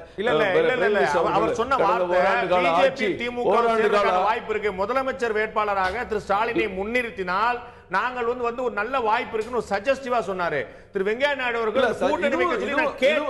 ஒரு தேர்தல் நான் தான் திருப்பி சொல்லிட்டேன். அதே திரு மரியாதைக்குரிய வெங்கையா நாயுடு அவர்கள் YMCA கிரவுண்ட்ல இந்த அதிமுக ஆட்சியினுடைய ஊழல்களை எடுத்து சொல்லிட்டே இருந்தார். 1 மணி நேரம் ஏறத்தால பேசினார். அதை ஏன் பேச மாட்டேங்கிறீங்க? தேர்தல் கூட்டணிக்கு பல்வேறு கட்சிகள் பலவாறு முயற்சி பண்ணி இருக்கிறோம். அதே தலைவர் எல்லாருமே என்ன பார்ப்பாங்கன்னா, கடைசியா என்ன விஷயம் பேருக்கு பேசப்பட்டு பார்ப்பாங்க. கடைசியா இன்னைக்கு திரு வெங்கையா நாயுடு அவர்கள் வந்து புகழ்ந்து தள்ளி இருக்கிறாரு, கூட்டணி தொடரணுமாங்கிறவாறு சொல்லியிருக்காரு. சகோதரியை போல ஆந்திர மக்களுக்கும் முதல்வர் அவர்களுக்கும் நெருங்கிய தொடர்பு இருக்கிறது. அவருடைய இல்லம் அங்கே இருக்கிறது, அவருடைய தோட்டம் அங்கே இருக்கிறது, நெருங்கிய தொடர்பு வைத்திருக்கிறார். அவர் வெங்கையா நாயுடு அவர்கள் சென்னையில் அவருடைய மகன் மருமகள் எல்லாம் இருக்கிறார். குடும்பமாக இருவரும் தெலுங்கு பேசக்கூடிய ஒரு வாய்ப்பும் இருக்கிறது. சகோதரியாக பாவிக்கிறேன் என்று சொன்ன பிறகு அந்த உறவை வந்து ஒரு அரசியலாக பார்ப்பதோ அரசியலாக பிரசங்கத்துக்கு எடுத்துக்கொள்வதோ எந்த வகை நியாயம் என்று தெரியவில்லை. அவர்கள் எங்களை பொறுத்தவரை தமிழகத்திலே ஊழல் கட்சிகள் மாற வேண்டும், மக்கள் மாற்றத்தை விரும்புகிறார்கள் என்ற ஒரு அடிப்படையிலே பிஜேபி நேர்மையான ஊழலற்ற ஆட்சியை கொடுப்போம் என்றுதான் நாங்கள் சொல்லிக் கொண்டிருக்கிறோம். அதுதான் எங்களுடைய திட்டம். இதுல எந்த மாறுதல் இல்லை. பின்னாடி போய் தூண்டில் என்ன, தூண்டில மீன் பிடிக்கிறதுக்கு அதிமுக குட்டையில் கிடக்கிற மீன் இல்ல, யாரும் தூண்டில் வச்சுட்டு இல்ல. இன்னைக்கு பிஜேபி அரசு 125 கோடி மக்களுக்கும் நன்மை செய்வதற்கு, அவருடைய பாதுகாப்புடைய வளர்ச்சிக்கு, வாழ்க்கை தரத்துக்கு பாடுபடுகிற தலைவரை கொண்டு செயல்பட்டுக் கொண்டிருக்கிறோம். எங்களுக்கு காஷ்மீர்ல இருந்து கன்னியாகுமரி வரைக்கும் ஒண்ணுதான். இதுல ஒரு மாநிலத்தில் இருக்கிற அரசுக்கு உதவி செய்வதோ அவர்களுடைய பிரச்சனைகளுக்கு தீர்வு காண முயற்சிப்பதோ உடனே அவர்களை தூண்டில் மீனை பிடிப்பது போல அல்ல. தேர்தல் நேரத்தில் எவ்வளவு மாற்றம் வரும், அதிமுகவை தூண்டில் போடணும், அது மீனா இருக்குமா இருக்காதா, மக்கள் வந்து நிறைய எதிர்பார்க்கிறாங்க. இன்னைக்கு ஒரு தலைவர் மறைந்து விட்டால் அந்த தலைவரை விட திறமையான ஒரு தலைவர் கிடைப்பாரா என்றுதான் இன்றைக்கு மக்கள் பார்த்துக் கொண்டிருக்கிறார்கள். அதிமுகவை பொறுத்தவரை, திமுகவை பொறுத்தவரை அது ஒரு தனிநபர் இயக்கமாகத்தான் இருந்து கொண்டிருக்கிறது. இந்த தலைவருக்கு இருக்கிற ஒரு கேரிஷ்மா, அவருடைய பிரச்சாரம், அவருடைய பலம், அவர்களை முகத்தை பார்த்து, அவர்கள் வார்த்தைகளை கேட்டு, அவர்களை பேசுவதை கேட்டு வாக்களித்த மக்கள் தான் தமிழகத்தில் இருக்கிறார் என்பது கடந்த 50 ஆண்டு கால வரலாறு. அதில் ஒரு பிரச்சனை இன்றைக்கு ஏற்பட்டிருக்கிறது, அதில் ஒரு இழப்பு ஏற்பட்டிருக்கிறது அந்த கட்சிக்கு. இதை எப்படி அவர்கள் மாற்றிக்கொள்ள போகிறார்கள், எப்படி அந்த கட்டமைப்பின் மூலம் அந்த இழந்த சக்தியை மீண்டும் கொண்டு வரப் போகிறார் என்ற கேள்வி அதிமுகவின் முன் மிகப்பெரிய கேள்வியாக இருப்பது தமிழக மக்கள் அனைவருக்குமே தெரியும். அதை விட்டு பிஜேபி வந்து பிடிக்கிறதா, காங்கிரஸ் பிடிக்கிறதா என்ற பிரச்சனைக்கு அங்கே இடமில்லை. நாம் எப்படி இருக்க வேண்டும், அவர்கள் வியாகம் போல அந்த ஊழல் என்று சொல்லி விசாரணைக்கு எடுத்துக்கொள்ள வழக்குகளை சொன்னார். நாளை காலையில் பத்திரிகை செய்தியை பாருங்க, ஒருத்தர் வீட்டில் பிடிச்சிருக்க 100 கோடி பணம், 90 கோடி தங்கம், எப்படின்னு நாளை காலையில் பத்திரிகையில் தெரியும். தீரன் அவர்களும் அதை பார்க்க உள்ள வாய்ப்பு இருக்கு. மக்களுக்கு நன்மை செய்தால் மக்கள் ஏற்றுக்கொள்வார்கள். நாங்கள் 50 ஆண்டு கால ஆட்சியின் சாதனைகளையும், அதற்கு முன்னே நடைபெற்ற சாதனைகளையும், பிஜேபி ஆட்சி நடைபெறுகிற சாதனைகளையும் சொல்லி மக்களிடம் பிஜேபிக்கு வாக்களியுங்கள், உங்களுக்கு வளர்ச்சியை தருவோம் என்ற ஒரே கொண்டிருக்கிறோம். நாளைக்கு வரப்போற செய்தி இன்னைக்கே வந்துகிட்டு இருக்கு, நம்ம காலையில இருந்து ரைடு நடந்துட்டு இருக்குது. அந்த செய்தியை பேராசிரியர் இருக்கா தெரிந்து கொள்ளணும். அது வந்து ஒரு தொழிலதிபருடைய வீட்டில் நடத்தப்படக்கூடிய ரைடா, இல்லாட்டி அரசியல் பின்னணியோட நீங்க மத்திய அரசு நடத்தக்கூடிய ரைடா? அந்த ரைடு நீங்க பெருமை, அதாவது பணம் கணக்கு எல்லாம் வச்சிருக்காரு. அந்த ரைடு போறாங்க, இது மத்திய அரசுடைய கணக்கு, மத்திய அரசு கணக்கு பார்க்காம நாளைக்கு ஒன்று வச்சிருப்பாரு பாருங்க. அது பேராசிரியர் தெரிஞ்சு கூடாதுன்னு சொன்னா எனக்கு புரியலையே கணக்கு. அப்ப நீங்க நடத்துறது அரசியல் ரைடா? அவருக்கு தெரியும், நம்ம 2 பேருக்கு தெரியுமா தெரியாதோ? பேராசிரியர்களுக்கு நன்கு தெரியும். இல்ல நான் கேக்குறேன், இது வந்து அரசியல் ரீதியாக நடத்தப்படக்கூடிய ரைடான்னு கேக்குறேன். இல்ல திரு மாறன் அவர்கள் எழுப்பிய சந்தேகம் நீங்க சொல்றது மூலமா சரியான மாதிரி இருக்கு. ஒரு ஆம் ட்விஸ்டுக்கான இந்தியா முழுவதும் நடக்குது. இந்தியா முழுவதும் கட்சி சார்பு இல்லாம எந்த கட்சி பிஜேபியில ஒரு தவறு பண்ணாலும் அவர் மேலே தண்டனை தான், அவர் மேலே வழக்கு தான், அவர் வீடு ரைடு தான். ஜனார்தன் ரெட்டியா இருக்கட்டும், யாரா இருக்கட்டும், எந்த இடத்துல இருந்தாலும் இன்றைக்கு யார் சார்பானவர்கள் கைது செய்யப்படுகிறார்கள், யார் சார்பான வீட்டில் இவ்வளவு 100 கோடி பணம் எடுக்கப்படுகிறது என்ற செய்தி எல்லாம் தமிழக மக்களுக்கு நன்கு தெரியும். இங்க இருக்கிற அதிமுக நண்பர்களுக்கு நன்கு தெரியும். உங்க கட்சியை சேர்ந்த பிரமுகர் சேலத்துல உங்க கட்சியை சேர்ந்த பிரமுகர் புது 2000 ரூபாய் நோட்டாவது பிடிபட்ட போது உங்க கட்சியில நீக்கிட்டு சத்தம் கட்டாம போயிட்டீங்க. அங்க ஒரு ரைடு ஐடிக்கு அனுப்பி இருக்க வேண்டியதானே? நீக்கல, அங்கேயும் ரைடு போச்சு, அங்கேயும் ரைடு இருந்துச்சு. நீங்க பாண்டே அவர்கள் நீங்க செய்தியை விட்டு அங்கேயும் ரைடு போனார்கள். அவர் ரைஸ் மில்ல ரைடு நடைபெற்றது. கட்சி நீக்கலும் உண்மை, ரைடும் நடைபெற்றது. அவர் 18,80,000 வைத்திருந்த குற்றச்சாட்டு அங்கே ரைடு நடந்திருக்கு. ரைடு நடக்கணும் இல்ல, பறிமுதல் பண்ண பிறகுதான் நீக்கினீங்கங்கற மறந்துட்டீங்க. பறிமுதல் பண்ண நீக்கிட்டு பறிமுதல் பண்றதே ரைட்ல தான பறிமுதல் பண்ற. பறிமுதல் பண்றதே வாகன சோதனைகள் அது இந்தியா முழுவதும் ரைட் பண்ணிட்டு தான் இருக்காங்க. இந்தியா முழுவதும் உடனடியாக நடவடிக்கை எடுக்கப்பட்டு கொண்டு தான் இருக்கிறது. அந்த சோதனை வந்து மத்திய அரசு சோதனை நடந்ததா அப்படிங்கற ஒரு முடிவு எனக்கு கிடையாது. ஓகே, நான் அந்த முடிவுக்கு டிசம்பர் 30 வரைக்கும் இன்னும் வேடிக்கை பாருங்க. ஓகே, எத்தனை பேர் வீட்ல நன்றி திரு நாராயணன். நான் திரு ரமேஷ் அவர்களை கேட்கிற ஒரு விஷயம். கே வீரமணி அவர்கள் வந்து ஒரு விஷயம் சொல்றாங்க. இந்த மாதிரி கட்சியின் பொதுச்செயலாளர் அந்த அதிமுக வந்து பதவி இன்னமும் நிரப்பப்படாத சூழலை பயன்படுத்திக் கொண்டு பல்வேறு கழகங்களை உருவாக்கிட கட்டுக்கோப்பான அந்த கட்சியினை ஜாதி அடிப்படையில் பிரித்தாளும் வேலைகள் செய்ய தொடங்கிவிட்டோம்னு சொல்றாங்க. அந்த மாதிரி ஒரு அபாயம் அதிமுக இருக்குன்னு நினைக்கிறீங்களா? நம்ம பார்க்கும்போது தாழ்த்தப்பட்டவர்கள் மற்றும் கவுண்டர் சமுதாயத்தை சேர்ந்தவர் மற்றும் முக்குலத்துவ சமுதாயத்தை சேர்ந்தவர் வன்னியர்கள் சொல்லிட்டு இந்த 4 பெரும் சமூகம் வந்து கிட்டத்தட்ட பெரும் பகுதி வகுது. அங்க வந்து ஒரு 31 பேர், இங்க ஒரு 27 பேர், இங்க ஒரு 27 பேர், இங்க 26 பேர், ஒரு பெரும் பகுதியை இந்த 4 சமூகம் வகுக்கூடியது பார்க்குறோம். அப்ப மெஜாரிட்டியா இருக்கக்கூடிய 4 சமூகத்தில் மெஜாரிட்டியான பங்களிப்பு வந்து சட்டமன்ற உறுப்பினர்களுக்கு பூரா இருக்குது நம்ம பார்க்குறோம். அப்ப இது இந்த சமூக ரீதியாக ஒரு கலர் கொடுத்து இந்த மாதிரி திரு வீரமணி அவர்கள் எழுப்பிய அச்சத்தை போல நடக்கக்கூடிய வாய்ப்பு இருக்குன்னு நினைக்கிறீங்களா? இல்லை, இது மீடியா வந்து ஒரு பகுதி மீடியானா மொத்தமாக நான் சொல்ல விரும்பல, ஒரு பகுதி மீடியா செக்ஷன் ஆஃப் மீடியா கிளப்பி விட்ட ஒரு அவர் வீரமணி அவர்கள் அவர் வீரமணி விடுத்திருக்கிற அறிக்கைக்கு என்ன அடிப்படை என்று சொன்னால், ஒரு சில பத்திரிகைகளில் வெளிவந்த செய்திகள் குறிப்பிட்ட சமுதாயத்தினருக்கு முக்கியத்துவம் கிடைப்பதாக இன்னொரு சமுதாயத்தினர் மத்தியில் அதிருப்தி நிலவுகிறது என்று ஒரு செய்தி கட்டுரைகளோ அல்லது காசிப்போ வெளிவந்திருப்பதை நாம் மறுப்பதற்கில்லை. அந்த செய்திகளுக்கு அடிப்படை இருப்பதாக நான் நினைக்கல. ஏன்னு சொன்னால், யார் யாரெல்லாம் பதவிகள் இருக்கிறார்களோ அவர்களெல்லாம் அந்த பதவிகளை பெற்றது முன்னாள் முதலமைச்சர் அம்மா அவர்களால். அதனால் இப்போது புதிய தலைமை ஏதாவது உருவாகி அந்த தலைமை ஏதாவது பதவிகளை பகிர்ந்தளித்து அப்படி அதில் வருத்தங்கள் வருகிறதா என்ற எதிர்காலத்தில் தான் அதை பற்றிய பார்க்க வேண்டுமே தவிர, இப்போ ஜாதி அடிப்படையில் ஆளுங்கட்சியில் கலகம் பிறந்திருப்பதாக நான் நிச்சயமாக நம்பவில்லை. நிச்சயமாக உங்களுடைய இறுதியான கருத்து. ஒரு சமூக ஊடகங்களில் ஒரு வாட்ஸ்அப் ஆடியோ ஒன்று போயிட்டு இருக்கு. அதில் வந்து ஜெயலலிதா அவர்களின் உறவினர் ஒருவரை பொதுச் செயலாளர் ஆக்கணும் அப்படிங்கிற ஒரு பேச்சு போயிட்டு இருக்கு. இதை பெருசாக எடுத்துக்க வேண்டிய அவசியம் இல்லை நினைக்கிறேன். இப்போ வீரமணி போன்றவர்கள் அது முதல்ல அது அத்தன்டிகேட்டடா இல்லை சும்மா யாரோ வாட்ஸ்அப்பில் பல வதந்திகளை பரப்புற மாதிரி பரப்புறாங்களா அப்படிங்கிறதோட அதை நிப்பாட்டணும்னு நினைக்கிறேன். இன்னொன்று, இன்னைக்கு நம்ம கவர்னன்ஸ் இஷ்யூஸ் நிறையா இருக்குது. குறிப்பாக விவசாயிகள் தற்கொலை தொடர்ச்சியாக நடந்துகிட்டு நம்ம பார்க்குறோம். கிட்டத்தட்ட 25 விவசாயிகள் நடந்திருக்கும். ஓபிஎஸ் அவர்களுக்கு இருக்கிற பிரதான பிரச்சனையாக இந்த மாதிரியான விஷயங்கள் பார்க்கிறேன். ஒரு வறட்சி மாநிலமாக நம்ம அறிவிக்கப்பட வேண்டும், அவர்களுக்கான இழப்பீடு பற்றி பேசணும். இன்னொரு பக்கம் மழை வந்துருச்சுன்னா அதுக்கு நம்ம முழுவதும் தயாராகிட்டோமா அப்படிங்கிற, ஏன்னா உள்ளாட்சி தேர்தல் நடக்க இருக்கிற வரைக்கும் சில வேலைகள் துரிதமாக நடந்துட்டு இருந்துச்சு. அது தள்ளி போனோன்னு நிறைய நான் கண் கூட பார்க்கிறேன். பல வார்டில் வந்து வேலைகள் பாதியில் நிற்குது. அந்த ட்ரைனேஜ் எல்லாம் கனெக்ட் பண்ணாத விஷயங்கள்லாம் இருக்கு. இந்த மாதிரி விஷயங்கள் தேர்தல் அறிக்கையில் இப்போ ஜெயலலிதா அவர்கள் இருந்தபொழுது படிப்படியாக நான் மதுவிலக்கு கொண்டு வர 500 கடைகள் அடைச்சாங்க. அடுத்து இன்னொரு லிஸ்ட் ரெடி ஆகிட்டு இருக்கு. அடுத்து 1000 கடைகள் அடைக்க போறோம், 500 கடைகள் அடைக்க போறோம் அதிமுக தரப்பில் சொல்லப்பட்டது. இப்போ அதெல்லாம் என்னாச்சு அப்படிங்கிற பல முக்கியமான கேள்விகள். இந்த கேள்விகளுக்கு விடை சொல்லும் பொழுதோ, அந்த கேள்விகளை துரிதப்படுத்தும் பொழுதோ நிச்சயமாக அந்த ஆளுமை திறனோ அந்த கரிஸ்மாவோ தானா வரும் அப்படிங்கிற நான் பார்க்கிறேன். உங்களுடைய இறுதியான கருத்து தெரிஞ்சுக்கிறேன் இந்த பிரச்சனைகள்.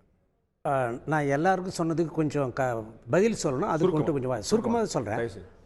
அதிமுகவை பொறுத்தளவில் அது ஏதோ ஒரு தேங்கி கிடக்கிற ஒரு சாதாரண குட்டை அல்ல, யாராவது குழப்பி மீன் பிடிக்கலாம்னு நினைக்கிறதுக்கு.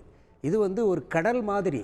இதை போய் கடலை கலக்கி கண்ணுக்குட்டி வந்து தண்ணி குடிச்சுன்னா அதை காலி ஆக்கிடுன்னு சொல்ற மாதிரிலாம் வந்து அதிமுக யாரும் எதையும் இல்லை, ஒன்றும் வராது. நான் இன்னைக்கு சொல்றேன், புரட்சி தலைவர் அவர்கள் மறைந்த பொழுது கூட அப்படித்தான் எவ்வளவோ பிரச்சனைகளை கிளப்பினார்கள். கட்சி என்ன இல்லை, அதன் பிறகு வந்து இல்ல இருக்கலாம். ஆனால் தொடர்ந்து இன்றைக்கு வலிமையாக இயக்கம் வளர்ந்துக்கிட்டு தான் இருக்கிறது. தொடர்ந்து அதே மாதிரி நான் தான் புரட்சி தலைவர் ஒரு பாடல் பாடுவார், அடிமை பெண்ணில் நம்மளுடைய புரட்சி தலைவர் அவர்களும் புரட்சி தலைவர்களும் இணைஞ்சு நடித்த படம். அதில் தாய் இல்லாமல் நான் இல்லை, தானே எவரும் பிறப்பதில்லை, என்றும் தாய் அவர்கள் இருக்கின்றார், என்றும் எம்மை காக்கின்றாள் அப்படின்னு சொல்லிட்டு அந்த பாடல் வரிகள் வரும். தாய் இல்லாமல் அவர்களுக்கு இருக்கிற அளவுக்கு மெமரி இல்லை எனக்கு இல்லை ஏன்னா இப்போ இந்த ஏன்னா எல்லாருக்கும் பதில் சொல்லணும், நீங்கள் சுருக்கமாக சொல்லணுன்றதுனால எனக்கு கொஞ்சம் வேக படபடப்பில் வந்துடுச்சு. அதனால் எங்களுடைய தாய் மாண்புமிகு அம்மா அவர்கள் வந்து எங்களை என்றைக்கும் காப்பாங்க, என்றைக்கும் வழி நடத்துவாங்க, அந்த நம்பிக்கை எங்களுக்கு இருக்குது. இன்னொன்று சொல்கிறேன், அண்ணா காலத்திலேருந்தே திராவிட பாரம்பரியத்தில் நீங்கள் பார்த்தீங்கன்னா அண்ணா ஒரு அமைச்சரை கூப்பிட்றாரு, ஒரு எம்எல்ஏவை கூப்பிட்றாருன்னா அவங்க என்ன பண்ணுவாங்க, ஒருவேளை நம்ம மேலே ஏன்னா பிரச்சனை ஏன்னா போயிருக்கா, நம்ம மேலே நம்ம நடந்துக்கிட்ட அந்த துறையில் ஏதாவது புகார் அண்ணாவுக்கு போயிருக்கா அப்படின்னு சொல்லிட்டு என்ன பண்ணுவாங்க, அமைச்சர்களாக இருந்தாலும் எம்எல்ஏக்களாக இருந்தாலும் போகிறவரில் பயத்தோடு தான் போவாங்க. அப்புறம் அண்ணாக்கிட்ட போய் பேசிட்டு வந்த பிற்பாடு அண்ணா இதுக்கு தான் அழைச்சிருக்கிறார், அதுக்கு தான் அழைச்சிருக்காருன்னு சொல்லிட்டு நிம்மதியாக வெளியே வருவாங்க. இது அண்ணா காலத்திலிருந்து நடக்குது. அதே மாதிரி புரட்சி தலைவர் அவர்கள் வந்து யாராவது இது பண்ணி கூப்பிட்றாருன்னு சொன்னாக்கா நம்ம மேலே யாராவது புகார் சொல்லிட்டாங்களோ நம்ம இந்த அச்ச உணர்ச்சி என்பது இல்லை. இது எனக்கு தெரிந்த திராவிட இயக்க வரலாறு. அதே மாதிரி தான் அம்மா அவர்கள் வந்து அம்மா ஒருத்தரை கூப்பிடுறாங்கன்னு சொன்னாக்கா சரி நம்மளை பற்றி யாராவது புகார் சொல்லிட்டாங்களோ, ஏன்னா எப்பேற்பட்ட உயர் பதவியில் இருக்கக்கூடியவங்களாக இருந்தாலும் சரி தான், கிட்டக்க நெருக்கமாக இருக்கிறவங்க யாராக இருந்தாலும் தப்புனா நடவடிக்கை எடுக்கணுங்க அம்மா. அதே மாதிரியான மனப்பான்மை வந்து எங்களை பொறுத்தவரை நீங்க உங்களுக்கு ஒரு சொல்ல கட்சியும் ஆட்சியும் எதிர்கொள்ளக்கூடிய சவால்கள் அத்தனையும் சமாளிக்கும் நீங்க நம்புறீங்க? நிச்சயமா. அது பாருங்க, இப்போ ஒரு வகுப்பறையில் ஆசிரியர் இருப்பாரு, அதை சட்டாம்பிள்ளைன்னு சொல்லி அந்த வகுப்பு தலைவர்னு ஒருத்தர் இருப்பார், மாணவர்களே ஒருத்தர் தலைவராக இருப்பார், மாணவர் இருப்பாங்க. இப்போ ஆசிரியர் இருக்கும்போது அந்த வகுப்பு மாணவர் தலைவர் இருக்கார் இல்லையா, அவர் அடக்க ஒடக்கமாக அமைதியாக தான் இருப்பார். அது மாதிரி தான் ஓபிஎஸ் அவர்கள் கூட வந்து அம்மா இருக்கிறவரில் அடக்க ஒடக்கமாக இருந்து இது பண்ணாங்க. ஆனால் ஆசிரியர் இல்லாத நேரத்தில் எப்படி வந்து அந்த வகுப்பு தலைவர் மாணவர் வந்து அந்த இருக்கிற மாணவர்களை கட்டுப்படுத்தி வைக்கிறாரோ அது மாதிரி எங்களுடைய ஓபிஎஸ்ஓ அந்த பதவியில் யார் வந்தாலும் சரிதான், நிச்சயமாக கட்டுக்கோப்பாக இந்த இயக்கத்தை அம்மா காட்டிய வழியில், புரட்சி தலைவர் காட்டிய வழியில் கட்டாயம் கொண்டு செல்வாங்க. அதனால வந்து நான் ஒரே ஒன்று சொல்றேன், எங்களை பொறுத்தவரை இது பாருங்க, ஒரு சுருக்கமாக சொல்லிடுறேன், அது ஈழத்தமிழர் விடுதலையா இருந்தாலும் சரிதான், அல்லது வந்து 7 பேர் பேரறிவாளர் உட்பட 7 பேர் விடுதலை, ஒரே ஒரு வரியிலே சொல்லிடுறேன், எல்லாத்திலையுமே மாநில மக்களுடைய உரிமைகள் பாதுகாக்கப்படணும், மத்தியில் வந்து கூட்டாட்சி தத்துவமானது முறையாக சரியாக செயல்படுத்தப்படணும், எக்காரணத்தை கொண்டும் மத்திய அரசாங்கம் மாநில அரசாங்கத்தை கொத்தடிமை போல நடத்தக்கூடாது. இதிலெல்லாம் நாங்கள் வந்து அனைத்து இந்திய அண்ணா திமுகவானது பிற கட்சிகளை விட இந்த தமிழகத்தில் இருக்கிற பிற கட்சிகளை விட நாங்க உறுதியா உண்மையா இருப்போம். ஆனா மற்ற கட்சிகள் வழக்குக்காக பயந்துகிட்டு தமிழ்நாட்டுடைய உரிமைகளை காவு கொடுப்பாங்க. ஆனா நாங்க அப்படி கிடையாது. எல்லா கட்சியும் வழக்கு இல்ல, நாங்க எந்த காலத்துல அம்மா மேல 12 வழக்கு போட்டாங்க, நீதிமன்றத்தின் மூலமாக தான் நிரபராதியின் வெளியே வந்தாங்க. அதனால எங்க மடியில கணம் கிடையாது. அதனால யாருக்கும் நாங்க பயப்பட மாட்டோம். நேரம் இல்ல. நிச்சயமாக அதிமுக அதனுடைய கட்சியுடைய பொதுச் செயலாளர் இல்லாத நிலைமையில ஜெயலலிதா அவர்கள் மறைந்த பிறகு, முதலமைச்சர் மறைந்த பிறகு ஒரு மிகப்பெரிய வெற்றிடம் அந்த கட்சியில் ஏற்பட்டு யாராலையும் மறுக்க முடியாது. எம்ஜிஆருக்கு பிறகு அந்த கட்சி என்ன ஆகும் என்ற ஒரு மிகப்பெரிய $1 மில்லியன் கேள்விக்குறி எழுந்ததோ அந்த கேள்விக்குறி தற்போது மீண்டும் முறை எழுந்திருக்கிறது மாற்று கருத்துல. இதற்கு முன்னாடி இந்த பிரச்சனைகள் அவங்க வந்து அப்படியே நகர்த்தி சென்ற முடியும். ஒரு புதிய பிரச்சனைகள் வரும்போது ஒவ்வொரு கட்சியுடைய செயல்பாடும் நிலைப்பாடும் திமுக இருந்து பாஜக இருந்து காங்கிரஸ் கட்சி எல்லாருமே ஜெயலலிதா இல்லாத அதிமுக அணுகக்கூடிய விஷயத்துல வந்து விதத்துல ஒரு பெரிய மாறுபாடு இருக்கும். அதை இவர்கள் எப்படி எதிர்கொள்ள போறாங்க ஒரு மிகப்பெரிய ஒரு சவாலான விஷயம் தான். அந்த சவாலை உள்ளாட்சி தேர்தலோ மாநில குறிப்பிட்டது போல ஜனாதிபதி தேர்தலோ அடுத்தடுத்த கட்டங்கள் எப்படி எதிர்கொள்ள போறாங்க பார்க்கிறோம். அந்த கட்சிக்கு அடுத்து பொதுச் செயலாளர் வரப்போவர் யார், முன்னாடி இருந்து வரக்கூடியவர் யார், பின்னாடி இருந்து செயல்படக்கூடியவர் யார், யாரெல்லாம் முன்னிறுத்த போகிறார்கள், இது பல்வேறு கேள்விகளையும் விவாதங்களையும் அடுத்தடுத்து நடத்திக்கிட்டு கொண்டே போகிறது. இதுல ஒரு தலைவர் உருவாவது எப்படி வந்து ஒரு 40 ஆண்டுகளுக்கு முன்னாடி சொன்னாங்க, ஒரு முன்னாள் மத்திய அமைச்சர் சொன்னாராம், விட்டா ஜெயலலிதா முதலமைச்சர் ஆவாங்கன்னு சொல்லிங்க போல தெரிஞ்சு சொன்னாங்களாம். அந்த மாதிரி வந்து முதலமைச்சர் ஆக வாய்ப்பே இல்லைன்னு சொல்லப்பட்டவங்க எல்லாம் வந்து முதலமைச்சர் ஆன வரலாறு பார்த்திருக்கோம். சோ ஒரு தலைவர் எப்படி உருவாகிறார், தன்னை தானே எப்படி முன்னிறுத்தலாங்கிறது காலமும் சந்தர்ப்பமும் திறனும் தான் காட்டுது. அப்படி ஒரு சந்தர்ப்பம் யாருக்கு அமைகிறது, எப்படி யார் வந்து அடுத்த கட்டமா அந்த கட்சியை நடத்திட்டு போறாங்க, அந்த கட்சி அடுத்த என்ன மாதிரி செயல்பட போகுங்கிற பொறுத்து வந்து பார்ப்போம். இந்த நிகழ்ச்சியில் கலந்து கொண்டு கருத்து தெரிவித்த அனைவருக்கும் நன்றி. பார்த்த உங்களுக்கும் நன்றி நண்பர்களே. மீண்டும் இன்னொரு நிகழ்ச்சியில் சந்திப்போம். அதில் நன்றி, வணக்கம்.